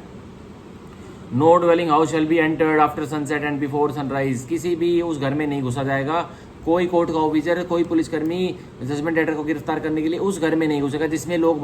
बागों का बसेरा है। और किस टाइम के भीतर नहीं घुसेगा, जब सूर्य अस्त हो जाता है और सूर्य उदय होने से पहले नहीं घुसेगा। मतलब वो टाइम जो हमारा 8 बजे, रात के 8 बजे से लेकर सुबह 5 बजे तक होता है, उसमें कोई ड्वेलिंग हाउस में वह कोर्ट का ऑफिसर जजमेंट लेटर को अरेस्ट करने के लिए नहीं घुसेगा, ठीक है। यह 55 का 1 का प्रोविजन बताता है। 55 का 1 का provision 2, provide secondly that no outer door of the dwelling house shall be broken open, बताया गया है दूसरी बार प्रोविजन में कि कोई भी बाहरी दरवाजा एक घर का जिसमें इंसान रहते हैं, बसेरा करते हैं, human beings, shell be broken, कोई भी बाहरी दरवाजे को तोड़ा नहीं जाएगा, अनलेस, कब तोड़ सकते हैं, such dwelling house in the occupancy of the judgement debtor, उस घर में, उस ड्वेलिंग हाउस में जिसमें लोग बसेरा करते हैं, उस घर में जजमेंट लेटर खुद रहता है तो तोड़ देंगे बाहर के दरवाजे को। एंड ही रेफ्यूजेस और in any way prevents in access thereto, या और फिर जजमेंट लेटर जो ऑफिसर उसको अरेस्ट करने गया है कोर्ट का, उसको बोलता है भग जाए यहाँ से, मैं नहीं आ रहा, मैं नहीं खोल रहा गेट को, तो तो कोर्ट का ऑफिसर लात मार के उस दरवाजे को तोड़ देगा और जजमेंट लेटर को पकड़ के उसकी कॉलर चल कोर्ट में, ठीक है। कॉलर तो नहीं, ये तो बोल दिया, उसको बोलेगा चलो कोर्ट में, यू आर अंडर अरेस्ट। ये बोला कि चल कोर्ट में, तभी वह कोर्ट में मतलब उसकी अरेस्ट हो चुकी है, ठीक है। अब पढ़ेंगे और वे प्रिवेंट सक्सेस दे टू, या ये किसी भी तरह से अगर जजमेंट लेटर एक्सेस उसमें एंट्री होने से उस कोर्ट के ऑफिसर को मना कर रहा है, तो उस तरीके से भी कुछ भी नेसेसरी मीन्स करके उसमें घुस सकता है, दरवाजे को तोड़ सकता है वह कोर्ट का कर्मचारी। बट पर कब नहीं हो सकता, when the officer authorise to make the arrest is has duly gained access. लेकिन जो ऑफिसर जो एग्जीक्यूट करने के लिए उसको अरेस्ट करने के लिए ऑथराइज किया होता कोर्ट ने, उसने एंट्री तो ले ली टू एनी डेली हाउस, किसी इंसान किसी ह्यूमन बींग जिस घर में रहते हैं उसमें एंट्री तो ले ली। He may break open the door of any room in which he has reason to believe the judgement debtor is to be found. बाहर का दरवाजा खुला पड़ा था, एंट्री ले चुका है जिसमें लोग रहते हैं और जिसमें जजमेंट लेटर भी रहता है ड्वेलिंग हाउस में। अब उस घर में 10 कमरे हैं, और तो अब क्या करेगा वो ऑफिसर जो कोर्ट का ऑफिसर होगा जो अरेस्ट करने वाला जजमेंट लेटर की, हर दरवाजे पे लात मारेगा जिसमें भी उसको जजमेंट लेटर मिल सकता है, हर दरवाजे को तोड़ देगा। मेन गेट तो खुला पड़ा था लेकिन अंदर 10 कमरे थे घर में, तो उसको तो नहीं पता ना अब कौन से कमरे में जजमेंट लेटर है, सबको तोड़ देगा और सबको देखेगा, तोड़ देगा। खुला पड़ा है, जो नहीं खुला पड़ा उसको तोड़ देगा। यूँ थोड़ी है कि भाई कोई खुला ही नहीं पड़ा, कोई ओपन है, कोई डोर में कुंडी नहीं लगी पड़ी तो उसको भी लात मार के तोड़ देगा की तरह, ऐसे नहीं होगा। अब जो भाई खुल सकता है वो ऐसे करके पुश करके उसको खोल लेगा, और जो नहीं खुला पड़ा उसको लात मार के तोड़ देगा, क्योंकि ये संभावना है कि भाई ये बंद जजमेंट लेटर नहीं किया हो सकता है ताकि मैं मिलूँ ना। तो यह है प्रोवाइजो 2 कहता है 55 का 1 का प्रोवाइजो 2। अब प्रोवाइजो 3 पढ़ते हैं इसका। Provide thirdly that if the room is in the actual occupancy of the woman who is not the judgment letter, बताया गया है तो एक ड्वेलिंग हाउस में एक रूम एक कमरा ऑक्यूपेंसी में उसमें कौन रह रही है, एक महिला रह रही है जो कि जजमेंट लेटर भी नहीं है, and who according to the customs of the country does not appear in public, और वो महिला जो हमारे देश के रीति रिवाज है उसमें पब्लिक में भी नहीं आती जाती, अपना मुखड़ा नहीं दिखाती, तो वो क्या है, पर्दा नशीन लेडी है। जो पब्लिक में नहीं आती उसको बोलते हैं पर्दा नशीन लेडी, ठीक है।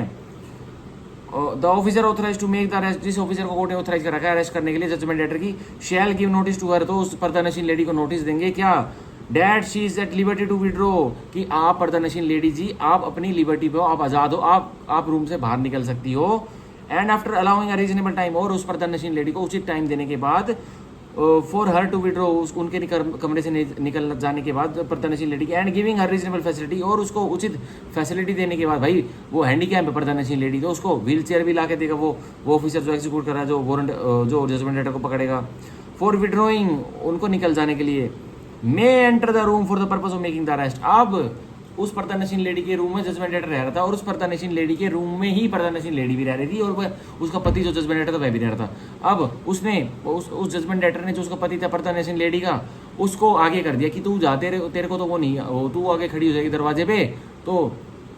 तेरे को तो ये बोल देगा कि आप जाइए, आपको तो पूरा फुल रिस्पेक्ट देगा, पर मेरे को ये पकड़ ले जाएगा। तो उस पति ने जो जजमेंट लेटर था उसने अपनी पर्दा नशीन लेडी को आगे कर दिया। तो ऑफिसर ने बोला मैं ये हूँ, मैं ऑफिसर हूँ और मैं जजमेंट लेटर को गिरफ्तार करने वाला हूँ, आप, मैं मानता हूँ आप पर्दा नशीन लेडी हो, आपको मैं पूरी फैसिलिटी दे रहा हूँ, मैं अपना मुंह साइड घुमा रहा हूँ, आप निकल जाइए। अगर आपको व्हील चेयर की जरूरत है, आप चल नहीं सकते, आप डिसेबल है, तो मैं आपके लिए व्हील चेयर भी फोन करके मंगवा देता हूँ, तो यह कर सकता है। और जैसे ही पर्दा नशीन लेडी लिख रही, जजमेंट लेटर को गिरफ्तार कर लिया अंदर घुस के उस ऑफिसर ने। यह प्रोवाइजो 3 हुआ। Proviso 4 of section 55(1), section 55 section 1 proviso 4, provide fourthly that, चौथा प्रोविजन बता रहा है, whether decree in execution of which judgement debtor is arrested, अब उस डिग्री के एग्जीक्यूट करने में एक जजमेंट लेटर को गिरफ्तार कर लिया जाता है। Is a decree for the payment of money, और डिग्री किसके लिए है, पैसों की रिकवरी के, पेमेंट करवानी है उस डिग्री में। And the judgement debtor pays the amount of the decree and the cost of the arrest to the officer, और अब जजमेंट लेटर क्या करता है, जैसे ऑफिसर उसके ड्वेलिंग हाउस में उसको गिरफ्तार करने भेजता है, मतलब जाता है, तो जजमेंट लेटर तुरंत जेब में से पैसे निकाल के जो 50,000 की डिग्री थी, 1 लाख की डिग्री थी, उस ऑफिसर को जो कोर्ट ने भेजा था गिरफ्तारी करने के लिए, उसको दे देता है। अब क्या होगा, such officer shall at once release him, अब जजमेंट लेटर में जेब से पैसे निकाल के 50,000 रुपये उस ऑफिसर को दे दिए, भाई ये तेरी मेरे विरुद्ध 50,000 की डिग्री पास हुई थी, अपने 50,000 रुपये ले, मेरे को गिरफ्तार मत कर। तो वो पुलिस ऑफिसर एग्जीक्यूट जो कर रहा है अरेस्ट वारंट को जो एग्जीक्यूशन कर रहा है डिग्री की, जो उसको गिरफ्तार करने गया था, तुरंत उसे छोड़ देगा, तो उसे कोर्ट में नहीं ले गया, क्योंकि 50,000 यार मेनली मतलब क्या था गिरफ्तारी से, पैसे दे दे, अब पैसे दे दिए तो छोड़ देगा, बस यही कहा गया है। अब हमारे 55 का 1 के चारों प्रोवाइजो और 55(1) हमारा पूरा हुआ। 55(2) हम पढ़ते हैं। The state government may by notification the official gazette declared any person और क्लास ऑफ पर्सन, तो राज्य सरकार नोटिफिकेशन निकाल देगी ऑफिशियल गैजेट में। क्या निकालेगी कि भाई कोई एक व्यक्ति है जो कि बहुत अहम है, उसके बहुत सारे फॉलोअर हैं, और ये तो कोई क्लास है जो बहुत ही अहम स्टैंड रखती है इंडिया में, उसको अरेस्ट ना किया जाए, उन व्यक्तियों को अरेस्ट ना किया जाए। Might be whose arrest might be attended with danger और इनकन्वीनियंट टू द पब्लिक, जिनकी आप अरेस्ट करोगे तो पब्लिक को, जनता जनार्दन को दिक्कत आ सकती है। कोई इतना पावरफुल व्यक्ति है जो कि जजमेंट डेटर है, अगर आप उसको जाके अरेस्ट करोगे तो वो तो उसके तो 10 लाख फॉलोवर हैं इंडिया में, सारे बिरज जाएंगे, सारे बाहर आ जाएंगे अपने कमरों से और तो सिविल कोर्ट में ही तोड़ाफोड़ी कर देंगे, तो उसको भी नहीं अरेस्ट किया जाएगा, क्योंकि उसके पहले में स्टेट गवर्नमेंट ने पहले ही निकाला हुआ है कि भाई ये अहम व्यक्ति है, ये यहाँ का कोई बाहुबली है या फिर कोई गुंडा है या कुछ भी है, रिस्पेक्टफुल सिटीजन है, कुछ भी हो सकता है, कोई पॉलिटिशियन है नामा मानना, तो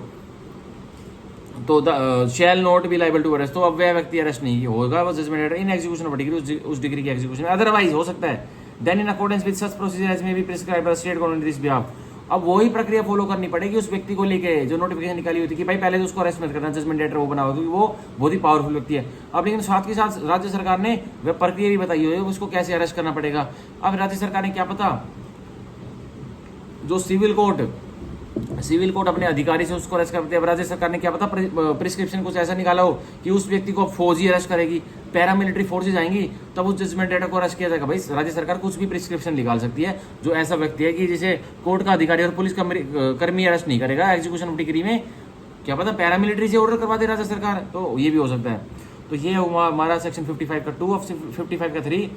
where judgement debtor is arrested in execution of decree, जब एक जजमेंट डेटर को गिरफ्तार कर लिया जाता है एग्जीक्यूशन ऑफ डिग्री में फॉर पेमेंट ऑफ मनी, किसके लिए, जो डिग्री है पेमेंट ऑफ मनी की, पैसे लेने की जजमेंट डेटर से, and broad before the court, और उसे जजमेंट डेटर को उस कोर्ट के सामने लाया जाता है। The court shall inform him that he may apply to be declared an insolvent, तो कोर्ट उसे बता देगी, उसको इन्फॉर्म करेगी, खबर देगी कि भाई तू अपने आप को दिवालिया घोषित करवा ले, तेरे पास पूरा अधिकार है, क्योंकि तेरे पास पैसे पूछे है नहीं, तू बता रहा है, तो अपने आप को दिवालिया घोषित करवा ले। And that he may be discharge, और अगर तू ऐसा तू बोलेगा कोर्ट को, हमें वादा करके जाएगा कि मैं अपने आप को दिवालिया घोषित करवा दूंगा, तो तेरे को डिस्चार्ज कर देंगे, वो छोड़ देंगे। If he has not committed any act of bad faith regarding the subject matter of the application, अगर उसको डिस्चार्ज तभी किया जाएगा अगर उसने कोई बैड फेथ नहीं कमिट किया है, किसके प्रति बैड फेथ कमिट नहीं किया है, उसके पास सारे पर्याप्त सोर्स है जजमेंट डेटर के पास, वो बढ़िया तरीके पैसे वाला था, लेकिन पता है उसको कि मेरे को डिग्री मेरे विरुद्ध पास हुई पड़ी, उसमें सम्स देनी पड़ेंगे, पैसे देने पड़ेंगे, तो वो अपनी प्रॉपर्टी को लंगे डंगे लगा लेता है और अपने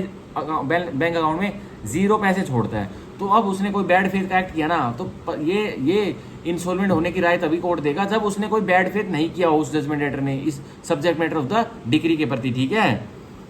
तो and if he complies with the provision of the law of insolvency for the time being for, उसको डिस्चार्ज कर दिया जाएगा अगर कि जजमेंट डेटर कंप्लाई करता है। और कौन से कानूनों के द्वारा, जो कानून बताते हैं दिवालिया बनने के लिए, जो कानून बताते हैं लॉ ऑफ इंसॉल्वेंसी जो इंडिया में एक्टिव है, उनके तहत वो कंप्लाई करता है, तो उसको डिस्चार्ज कर दिया जाएगा। अब 55 का 4 जो कि लास्ट है इसका क्लोज,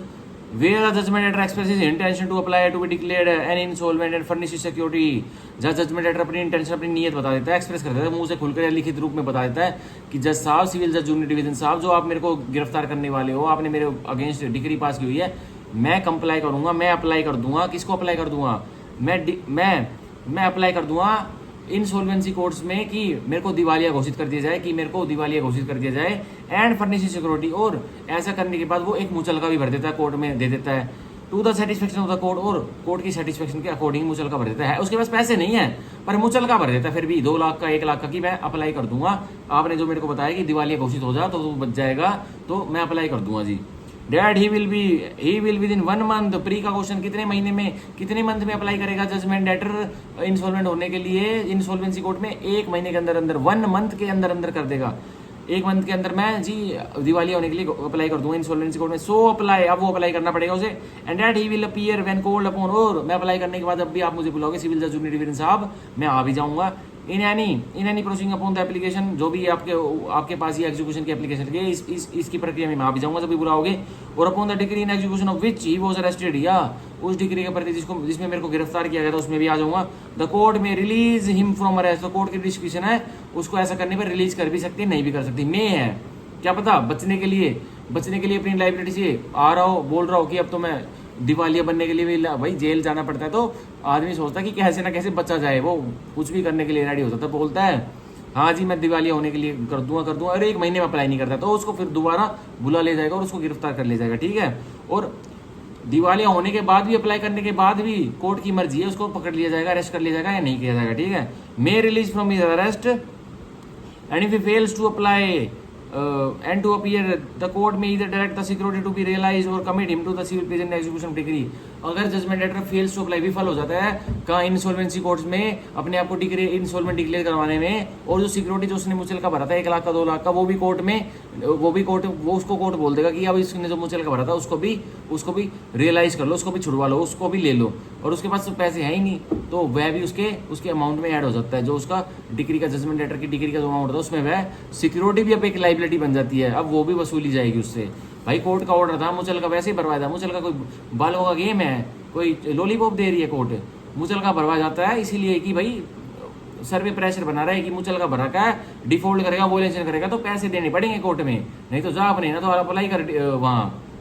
इंसॉल्वेंसी कोर्ट में अपने आप को डिक्लेयर करवाती हूँ कि मैं दिवाली हो चुका हूँ, मेरे पास कोई पैसे पूसे नहीं है, मैं निठल्ला हो चुका हूँ बिल्कुल। अब इंसॉल्वेंसी लॉ के भी बहुत सारे कानून हैं, जो इंसॉल्वेंट हो जाता है उसको बहुत दिक्कत आती है, उसको बैंक में कोई खड़ा नहीं होने देता, बैंक उसको लोन के रूप में 1 रुपया भी नहीं देता, ठीक है, बहुत दिक्कत आती है इंसॉल्वेंट आदमी को। कोई इंसॉल्वेंट हो तो उससे पूछ कर देखना, मेरे एक क्लाइंट था जो इंसॉल्वेंट था, बहुत दिक्कत आ गई थी उसको। अब पर उसके बाद जब वो दोबारा सोल्वेंट होने की प्रोसीडिंग चलाता तो और भी ज़्यादा दिक्कत आती है, कुछ भी उसे 1 पैसे का भी लोन नहीं मिलता कहीं से, ठीक है। अब हम पढ़ेंगे section 56, prohibition of arrest or detention of women in execution of decree for money. रोक है किसकी अरेस्ट के ऊपर, किसकी गिरफ्तारी के ऊपर, एक महिला की गिरफ्तारी के ऊपर और उसको डिटेन करने के ऊपर, और किसमें, और जो महिला के ऊपर कौन सी डिग्री पास हुई पड़ी है, एग्जीक्यूशन में उसकी प्रोसीडिंग में, एग्जीक्यूशन प्रोसीडिंग में उसको रोक है कि महिला को गिरफ्तार नहीं कर सकते और सिविल प्रिजन में नहीं डाल सकते, डिटेन नहीं कर सकते, किसमें, डिग्री फॉर मनी, उसके विरुद्ध उसको कोई पैसे देने एक डिग्री में तो नहीं कर सकते। अब पढ़ेंगे 56, note withstanding anything in this part, इस पार्ट का सब कुछ भूल जाओ, जो अब तक पढ़ा है सब कुछ भूल जाओ, वुमेन पे नहीं लगेगा, ये क्या नहीं लगेगा। The court shall not order the arrest or detention in the civil prison of a woman in execution of a decree for the payment of money. एक दीवानी मुकदमा जो डिग्री को एग्जीक्यूट कर रहा है, और वो डिग्री को एग्जीक्यूट कौन सी वाली को कर रहा है, जिसमें डिग्री होल्डर को पैसे दिलाने हैं, और वो किससे दिलाने, एक वुमेन से दिलाने हैं, और वो कौन सी डिग्री है, पेमेंट ऑफ मनी की, वुमेन को पैसे देने थे, जजमेंट लेटर वुमेन दी, एक महिला दी, उसको पैसे देने डिग्री होल्डर को। और अब तो कोर्ट ऑर्डर नहीं कर सकता कि उसको गिरफ्तार करो उस वुमेन को और उसको सिविल प्रिजन में डालो, चाहे तो कितने की है पेमेंट ऑफ मनी की डिग्री, कितने की है, चाहे तो 100 करोड़ की हो, जब भी उसको गिरफ्तार नहीं किया जाएगा महिला को, और ना ही तो सिविल प्रिजन में डाला जाएगा। 56 की तो यही लैंग्वेज है, ठीक है। अब सेक्शन 57, सब्सिस्टेंस अलाउंस, बहुत ही इंपॉर्टेंट सेक्शन है, प्री में तुरंत पूछते हैं सब्सिस्टेंस अलाउंस कहाँ दे रखा है, और बच्चों को यही नहीं पता होता सब्सिस्टेंस अलाउंस होता क्या है, तुरंत इधर उधर क्वेश्चन मारते हैं, इधर उधर देखते हैं, कुछ उसको उनको सहायता नहीं मिलती। अब 57 सब्सिस्टेंस अलाउंस, मेरे साथ समझ लीजिए, तुरंत समझ में आएगा। अब भाई देखो सेक्शन 57 सब्सिस्टेंस अलाउंस यह होता है, जजमेंट लेटर जो जेल में गया, अब राज्य सरकार उसका खर्चा थोड़ी उठाएगी, जेल में उसको खाना पीना थोड़ी खिलाएगी, या वो कोर्ट अपनी वो जज साहब जो सिविल जज हैं जिन्होंने उसको जेल में भेजा है, वो उसके जेल का खर्चा थोड़ी उठाएंगे, रोटी पानी का। तो डिग्री होल्डर की वजह से वो जेल में गया ना, अब डिग्री होल्डर ही उसका खर्चा देगा कि जेल में जब तक वो 3 महीने तक रहेगा या 2 महीने तक रहेगा, जितने भी टाइम तक रहेगा, खर्चा पानी डिग्री होल्डर देगा उस व्यक्ति को जेल में रोटी पानी खिलाने का, उसकी खातिरदारी का, ठीक है। तो यही बोलते हैं सब्सिस्टेंस अलाउंस, ठीक है। अब देखो द स्टेट गवर्नमेंट में फिक्स स्केल, राज्य सरकार स्केल फिक्स कर देगी कि हिसाब से पैसा दिया जाएगा। Graduated according to rank, race and nationality of monthly allowance, और जजमेंट लेटर की देखी जाएगी कि जजमेंट लेटर की क्या डेजिग्नेशन है, क्या वो लेबर क्लास का था या वो आईएएस क्लास का व्यक्ति है जजमेंट लेटर। रेस भाई उसका क्या है, वो कौन सी उसका है, ठीक है, रेस मतलब मान जाओ। एंड नेशनलिटी, तो कौन सी नेशनलिटी का, इंडियन है, साउथ अफ्रीकन है, अमेरिकन है, ऑस्ट्रेलियन है, कौन सी नेशनलिटी का है, जिस हिसाब से उसको खर्चा पानी चाहिए जेल में जजमेंट लेटर को। ऑफ मंथली अलाउंसेस, और क्या महीने का भत्ता उसको चाहिए जजमेंट लेटर को जेल में। Payable for the subsistence of the judgement debtor, और किसके लिए, सब्सिस्टेंस के लिए, किसके, जजमेंट लेटर के लिए। और कौन पेएबल करेगा, डिग्री होल्डर पेएबल करेगा। अब डिग्री होल्डर पे यह गर्ज भी गिर जाएगी कि भाई अपने घर का खर्चा तो निकालना था, तेरे पैसे तो डूबे पड़े हैं, जजमेंट लेटर दे नहीं रहा तेरे को, अब उसका खर्चा और देना पड़ेगा, उसको जेल कटवानी है तेरे को, सिविल प्रिजन, यह कह रहा है 57, और कुछ नहीं है। अब हम पढ़ेंगे 58 और हमारा बच गया फिर 59, ठीक है। अब 2 सेक्शन पढ़ेंगे फिर हमारा 1 घंटा पूरा हो जाएगा, और आज के लिए बहुत है इतना, मैंने अच्छी तरह बिल्कुल डिटेल में बता रहा हूँ। कोई सीपीसी पढ़ेगा, पहली बार ही पढ़ रहा होगा ना मेरी वीडियो देख के, तुरंत समझ में आ जाएगी कि क्या बात है क्या नहीं है, और नहीं समझ में आए तो ईमेल करने, तो डिस्क्रिप्शन में ईमेल देता हूँ मैं, ठीक है। 58 अब डिटेंशन एंड रिलीज, कैसे तो जेल में बंद किया जाएगा और क्या प्रक्रिया उसके रिलीज की, तो 58 में बता रखे तरीके, कितने महीने तो कितने अमाउंट तक वो बता रखा है। 58 का एक, every person detain in a civil prison in execution of decree shall be so detained, हर व्यक्ति जिसको सिविल प्रिजन में बंद किया गया तो उसको कैसे बंद किया जाएगा, और एग्जीक्यूशन ऑफ डिग्री में उसको बंद किया गया ना, तो क्या तरीके होंगे वो बता रखा है, कितने रुपए की डिग्री होगी तब उसको किया जाएगा, कितने की नहीं होगी तब उसको किया जाएगा बंद जजमेंट लेटर को। तो a where the decree is for the payment of sum of money, जहाँ डिक्री किसके लिए है, कुछ पैसे देने जजमेंट डेटर को, कितने देने, एक्सीडिंग 5,000 रुपीज, 5,000 रुपए से ऊपर उसको देने हैं जजमेंट डेटर को, किसको, डिक्री होल्डर को। तो उसको कितने महीने के लिए बंद किया जाएगा सिविल प्रिजन में जजमेंट डेटर को, for a period not exceeding 3 months. Pre का क्वेश्चन 3 महीने लिमिट है, 3 मंथ से ज्यादा उसको जजमेंट डेटर को आप बंद नहीं कर सकते सिविल प्रिजन में, अगर उसको पैसे कितने देने थे, 5,000 रुपए से ऊपर देने थे। अब 5,000 रुपए ऊपर कितने भी हो सकते हैं, और जजमेंट डेटर को चाहे 100 करोड़ रुपए देने थे डिग्री होल्डर को, तो क्या लिमिट है उसकी, 3 मंथ की लिमिट है, 3 महीने तक ही आप उसे बंद करवा सकते हो सिविल प्रिजन में, ठीक है, डिग्री होल्डर बी, या वो court be. Where the decree is for the payment of sum of money exceeding 2,000 rupees but not exceeding 5,000 rupees for period not exceeding 6 weeks। अब जजमेंट डेटर को पैसा देना था, और पैसा कितना देना था, 2,000 रुपए से लेके 5,000 के रुपए के बीच में देना था, मतलब 2,000 से लेके 5,000 तक देना था। तो अब जजमेंट डेटर को सिविल प्रिजन में कब तक डिटेन किया जा सकता है, 6 वीक्स तक, 6 हफ्तों तक बस, ठीक है, यह लिमिट है। अब proviso provided he shall be release from such detention before the expiration of the said period of detention, बताया गया है जो ये 3 महीने और 6 हफ्तों का पीरियड है, उससे पहले भी उसको छोड़ दिया जाएगा अगर वो क्या करता है तो। अब सब एड 1 on the amount mentioning the warrant for detention being paid to the officer in charge of the civil prison. अब तो सिविल प्रिजन का जेल सुपरिटेंडेंट है, और उसको जो वारंट भेज रखा कि भाई इस जजमेंट डेटर की इतनी लाइबिलिटी बन रही है, इसको 10 लाख रुपए देने हैं, अगर भाई 10 लाख रुपए का चेक या डीडी या डिमांड ड्राफ्ट या पैसे नगद उसको दे दिए, जेल सुपरिटेंडेंट को दे दिए, तो वो तुरंत छोड़ देगा जजमेंट डेटर को, ठीक है, ये भी बता रखा है, 3 महीने पूरे होने की वेट नहीं करेगा, तुरंत छोड़ देगा। भाई जजमेंट डेटर जेल में गया 2 दिन में उसके पापा ने कोई प्रॉपर्टी बेच के और 10 लाख रुपए दे दिए जेल सुपरिटेंडेंट को, या डीडी बनवा के या कुछ भी डिमांड ड्राफ्ट भेज दी, तो अब जजमेंट डेटर को छोड़ देगा, कौन, जेल सुपरिटेंडेंट सिविल प्रिजन का। अब सब 2 on the degree against him being otherwise fully satisfied, जो जजमेंट डेटर जिस डिग्री के लिए जेल में पड़ा हुआ सिविल प्रिजन में, उसकी डिग्री और दूसरे तरीके से सेटिस्फाई होती है, वो तो अपनी प्रॉपर्टी नहीं देता, पर उसकी वाइफ आके जिसकी वाइफ की प्रॉपर्टी, वो उसकी जो जजमेंट डेटर की पत्नी है, वो कोर्ट में आके कहती है सर मेरे पास ये प्रॉपर्टी, मेरे गहने ये इतनी वैल्यू के हैं, तो उससे सेटिस्फाई होता है डिग्री, तो ऐसे भी हो सकता है। सब 3 on the request of the person on whose application has been so detained, judgement debtor decree holder ही रिक्वेस्ट कर देगा कोर्ट में आके, जिस कोर्ट ने उसको डिटेन करवाया हुआ है कि सर जजमेंट डेटर को छोड़ दीजिए, मेरे को बहुत दुख हो रहा है, ये मेरे चाचा का लड़का था, मेरे पैसे नहीं देता था, पर मेरे को ये जब अब जेल में ये सिविल प्रिजन में पड़ा है ना, मेरे को बहुत दुख हो रहा है, तो इसको छोड़ दीजिए, तो ऐसे भी छोड़ दिया जाएगा उसको जजमेंट डेटर को। Sub 4 on the omission by the person on whose application he has been so detain to pay subsistence allowance, तो इसी से हमें पता लगता है सब्सिस्टेंस अलाउंस कौन देता है, डिग्री होल्डर देता है, तो यही कह रहा है on the omission, degree holder की ड्यूटी बन गई थी, या एक व्यक्ति की ड्यूटी बन गई थी कि क्या उसे सब्सिस्टेंस अलाउंस देना है जजमेंट डेटर के लिए, उसके मंथली अलाउंस देना है कि उसका सिविल प्रिजन में गुजारा हो जाए, उसके रोटी पानी का खर्चा देना है, ठीक है। तो वही व्यक्ति जिसकी एप्लीकेशन पे जजमेंट डेटर जेल में गया था, वही व्यक्ति सब्सिस्टेंस अलाउंस नहीं देता, ओमिशन कर देता है, ओमिट कर देता है, ड्यूटी बन गई थी करने की, भाई क्या करने की, पैसा देने की, किसको, जेल सुपरिटेंडेंट को, उसके खर्चे पानी के लिए जजमेंट डेटर की, नहीं देता है तो भी इसको छोड़ दिया जाएगा, किसको, जजमेंट डेटर को, इन 3 महीनों से पहले या 6 हफ्तों से पहले, ठीक है। तो यहाँ हमारा पूरा वो प्रोवाइजो क्या पढ़ते हैं, प्रोवाइजो 2 58 के 1 का प्रोवाइजो 2 अब पढ़ेंगे। Provide also that he shall not be release from such detention under close 2 and close 3 और close 3 without the order of the court. तो ये क्लोज 2 में और क्लोज 3 में जो फुली सेटिस्फाइड उसकी डिग्री होगी थी, उसकी पत्नी ने आके गहने दे दी तो कोर्ट में और बता दिया था कि छोड़ दो मेरे पति को, तो उसमें भी कोर्ट ऑर्डर करेगा, उसको तब छोड़ा जाएगा। और 3 में जब डिग्री होल्डर एप्लीकेशन लगाया था कि जी मेरे चाचा का लड़का था, इसने मेरे पैसे तो लिए थे पर अब मेरे को दुख हो रहा है, जेल में पड़ा, तो तब ये क्लोज 2 में और क्लोज 3 में कोर्ट ही ऑर्डर करेगा और तभी जजमेंट डेटर को छोड़ा जाएगा, वैसे नहीं छोड़ा जाएगा कि ये उसकी वाइफ या उसका चाचा का लड़का उसके सिविल प्रिजन के जेल सुपरिटेंडेंट से जाके मिल रहा है कि छोड़ दो जी, छोड़ दो, हम माफी मांग रहे हैं, छोड़ दो, अब इसको जेल में बंद नहीं करवाएंगे क्योंकि ये इसने हमारे पैसे दे दिए, हम मान गए, हमारे पैसे मिल गए, ऐसे नहीं, कोर्ट से ऑर्डर लेना पड़ेगा तभी जजमेंट डेटर छूटेगा। तो यही कह रहा है प्रोवाइजो 2 58 के 1 का प्रोवाइजो 2 यही कह रहा है। अब सेक्शन 58 का sub section 1 capital A for the removal of doubt, सारी परेशानी को, सारे जो भी मन में दिमाग है उसको रिमूव करने के लिए, it is hereby declare that no order for detention of the judgement debtor, यहाँ ये डिक्लेयर किया, घोषणा की जाती है कि कोई भी ऑर्डर किसको, जजमेंट डेटर को बंदी बनाने के लिए, किसमें, सिविल प्रिजन में, इन execution of degree for the payment of money shall be made, कोई भी ऑर्डर मेड नहीं होगा किसी भी कोर्ट के द्वारा किसको बंधक बनाने के लिए, किसको डिटेन करने के लिए सिविल प्रिजन में, जजमेंट डेटर को, क्यों, किसमें, और पेमेंट ऑफ मनी, जहाँ एग्जीक्यूशन ऑफ डिग्री में उसको जेल में भेजा जाना है, फॉर द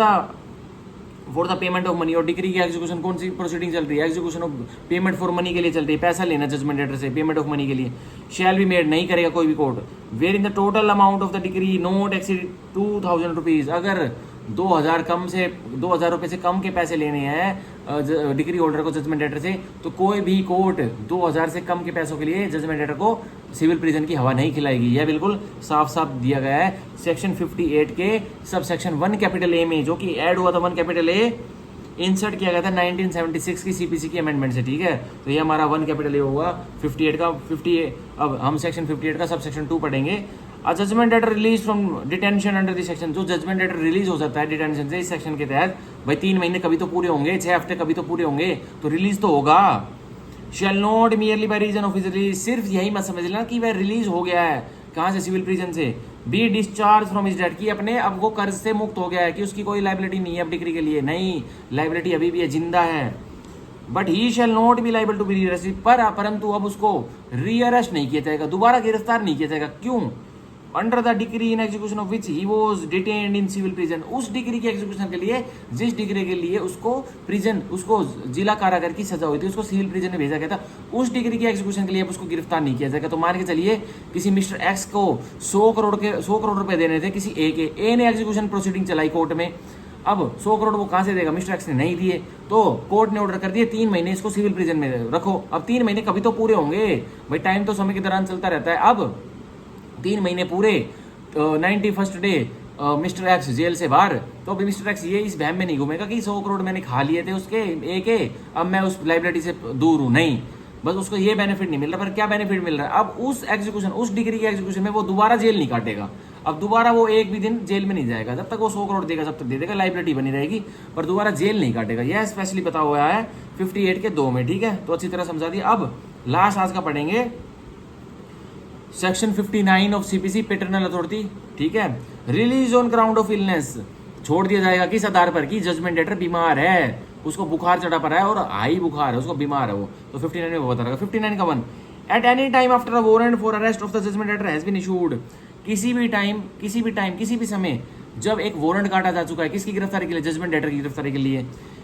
द कोर्ट में कैंसिल इट, तो कोर्ट जिसने गिरफ्तारी का वारंट काटा जजमेंट डेटर की गिरफ्तारी के लिए, उसको खारिज कर सकती है कोर्ट, वही court, on the ground of his serious illness, किस ग्राउंड पर, कि जजमेंट डेटर बहुत बीमार है, बहुत ही ज्यादा उसको बुखार चढ़ा हुआ है, 110 डिग्री का उसको बुखार चढ़ा हुआ है, तो वो बहुत ही बीमार है, तो कोर्ट जिसने वारंट काटा था वो कैंसिल कर देगी इसको। तो जब कोर्ट को पहले ही पता था कि भाई वो बीमार है, तो कैंसिल क्यों करेगी वो, तो उसने ऑर्डर क्यों निकाला था भाई अरेस्ट का, जब उसको पता था पहले, जब बाद में कैंसिल कर रही है कोर्ट कि भाई कैंसिल करती हूँ मैं, भाई वो बीमार है, भाई उसको कोई सूचना देगा, जजमेंट डेटर का वकील आएगा, जजमेंट डेटर खुद आएगा, जजमेंट डेटर की मम्मी आएगी, पापा आएगा कि जी उसको तो 110 डिग्री का बुखार हुआ पड़ा जजमेंट डेटर को, जिसको पैसे देने डिग्री होल्डर के, तो उसके कैंसिल कर दो ऑर्डर को। एप्लीकेशन तो लगेगी कोर्ट में, कौन लगाएगा, जजमेंट डेटर लगाएगा खुद, या उसका वकील लगाएगा, कोई जजमेंट डेटर बोलेगा तभी तो वकील लगाएगा, या फिर कौन लगाएगा, उसकी मम्मी आके लगा देगी, उसका पापा लगा देगा, उसकी पत्नी लगा देगी, बेटा लगा देगा, तो उसको अब कैंसिल कर दिया जाएगा वारंट को, कि अब जजमेंट डेटर को जेल में नहीं फेंका जाएगा, ठीक है, सिविल प्रिजन में। अब 59 का 2, और सीरियस इलनेस होनी चाहिए, तो ये 110 का बुखार भाई सीरियस इलनेस ही होती है, 100 डिग्री 101 डिग्री पे बुखार चढ़ जाता है, 105 106 डिग्री पार आ जाते के साथ सीरियस इलनेस हो जाती है, और भी कुछ हो सकते हैं भाई, वो आईसीयू में एडमिट है, कौन, जजमेंट डेटर, भाई उसका 2 हफ्ते पहले एक्सीडेंट हो गया था, ट्रक के नीचे आ गया था, पर जिंदा है, मरा नहीं, तो क्या होगा, सीरियस इलनेस है ना उसको, इलनेस मत ये मत समझना कि बुखार ही है उसको, भाई कोई और भी मेडिकल इमरजेंसी हो सकती है जो कि सीरियस नेचर की है, जो कि नॉर्मल नेचर की नहीं है। अब ये कह रहा है जजमेंट डेटर आके कि मैं जेल में, मेरे को जेल में मत काटो, मेरा वारंट मत काटो, मैं तो कोविड-19 का इंजेक्शन लगवा के आऊँ, मेरे को हल्का फुल्का बुखार हो रहा है 2-3 दिन को लिए, तो ऐसा थोड़ी मानने के जेल में चल भाई सीधा। ये हो सकता है कि भाई उसको कुछ सीरियस नेचर का, भाई जैसे 2 हफ्ते पहले उसका एक्सीडेंट होता, अब तक आईसीयू में पड़ा हुआ है, तो उसको कहाँ जेल में रखा जाएगा, नहीं रखा जाएगा। तो यही 59 का 1 बता रहा है। 59 का 2, where judgement debtor has been arrested, जहाँ जजमेंट डेटर को गिरफ्तार कर लिया गया है, the court may release him, तो कोर्ट उसको छोड़ भी सकता है, इफ, परंतु कब, इन इट्स ओपिनियन, कोर्ट के ओपिनियन, कोर्ट की राय में, he is not in a fit state of health, अगर भाई जजमेंट डेटर की जो सेहत है वो तंदुरुस्त नहीं है, और क्यों नहीं है, to be detained in civil prison, की उसको जिला कारागार में सिविल प्रिजन में रखा ही नहीं जा सकता, क्योंकि उसकी सेहत ही उसकी सेहत ही खराब है, वो अनफिट है जेल में रहने के लिए, सिविल प्रिजन में। भाई इसको कुछ हो जाएगा जेल में रहते, वो मान के चलो जजमेंट लेटर 70 साल के कोई बुजुर्ग अंकल जी हैं और उनको हार्ट की बीमारी है, उनको बीपी की बीमारी है, उनको तो एक बंद कमरे में रखते के साथ वो तो अपने हाव भाव भूल जाते हैं और उनको मौत जैसी बिल्कुल दौरे पड़ जाते हैं। तो अब कोर्ट उनको ऑर्डर कर देगा कि नहीं भाई अंकल जी तो मृत्यु हो जाएगी सिविल प्रिजन में, मेरे कोई दिक्कत आ जाएगी, इसके परिवार वाले मेरे को वो डाल देंगे, पर वो तो उसको जज को तो प्रोटेक्शन मिल जाएगी। बट लेकिन दिक्कत तो होगी ना, एक पर्सन की मृत्यु तो हो जाएगी ना, जो उसकी बाहर नहीं होती। जब वो घर रहता, अपनी दवाई लेता रहता, एक अच्छे से कमरे में बैठा रहता आलीशान में, वो जजमेंट लेटर, लेकिन तब उसकी नहीं होती। लेकिन कोर्ट ने जब उसको अरेस्ट करवाया और गिरफ्तार करवाया, सिविल प्रिजन में भेज दिया, बाद में पता लगा भाई नहीं, इसको तो अंकल जी को तो 70 साल के हैं, दौरे आते हैं, मिर्गी के दौरे आते हैं या फिर बीपी की दवाई लेते हैं और अकेला रहना पसंद ही नहीं करते, अकेला जैसे रहते हैं, बेहोश होकर पड़ जाते हैं। तो ऐसे में भी नहीं भेजा जाएगा उन अंकल जी को जेल में, सिविल प्रिजन में। ठीक है, तो ये 59 का 2 हो गया। 59 का 3, where a judgment debtor has been committed to the civil prison, he may be released therefrom। अब जजमेंट डेटर को जज साहब ने सिविल प्रिजन में भेज दिया तो उसको छोड़ दीजिएगा कब? ए, अब इन पॉइंट्स के द्वारा, ए बाय द स्टेट गवर्नमेंट, राज्य सरकार द्वारा, on the ground of the existence of any infectious और कंटेजियस डिजीज।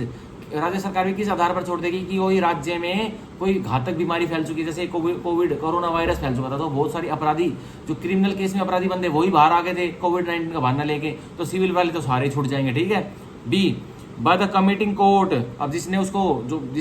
जजमेंट लेटर को सिविल प्रिजन भेजा था वो भी छोड़ सकता है, किस ग्राउंड पे? और any court to which that court is subordinate, या जिस कोर्ट ने उसको सिविल प्रिजन भेजा था जजमेंट लेटर को, उसको कोई हायर कोर्ट मतलब अपील वाला कोर्ट, तो वो भी मान लीजिए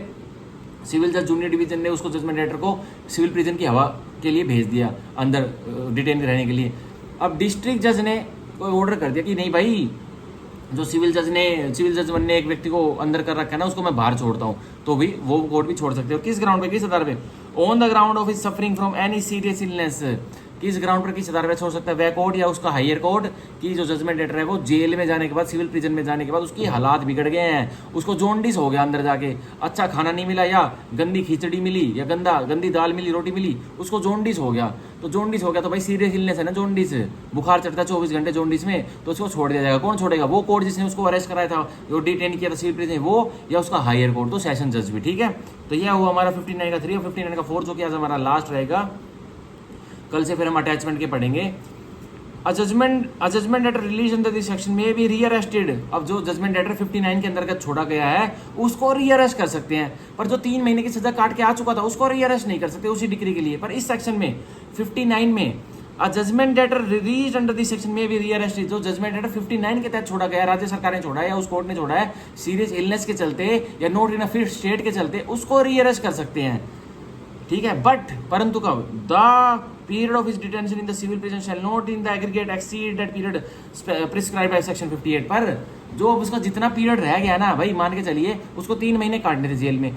15 दिन बाद उसकी तबीयत बिगड़ जाती है, 15 दिन बाद उसको छोड़ दिया जाता है, तो उसके 15 दिन अब वो दोबारा से कैलकुलेट नहीं होंगे जब उसको रीअरेस्ट किया जाएगा। अब वो सिविल प्रिजन में कितने दिन काटेगा? 75 डेज ही काटेगा। ठीक है, तो यही कह रहा है हमारा 59 का 4, और कुछ नहीं कह रहा। तो इसके चलते हमारा आज का सेक्शन, आज का लेक्चर खत्म हुआ सीपीसी का, जिसमें आज हमने सेक्शन 46 टू सेक्शन 59 इतने डिटेल में पढ़े हैं जितने डिटेल में कोई भी नहीं करवाता, मैंने आपको करवा दिया है। अगर वीडियो अच्छी लगे तो लाइक करना और चैनल को सब्सक्राइब करना, और अगर मेरी कोई कमी है, मेरे को और अच्छी तरह से पढ़ाना चाहिए, नहीं पढ़ाना चाहिए, और तो वो बताना, कमेंट करना जरूर। तो bye bye, thank you, take care.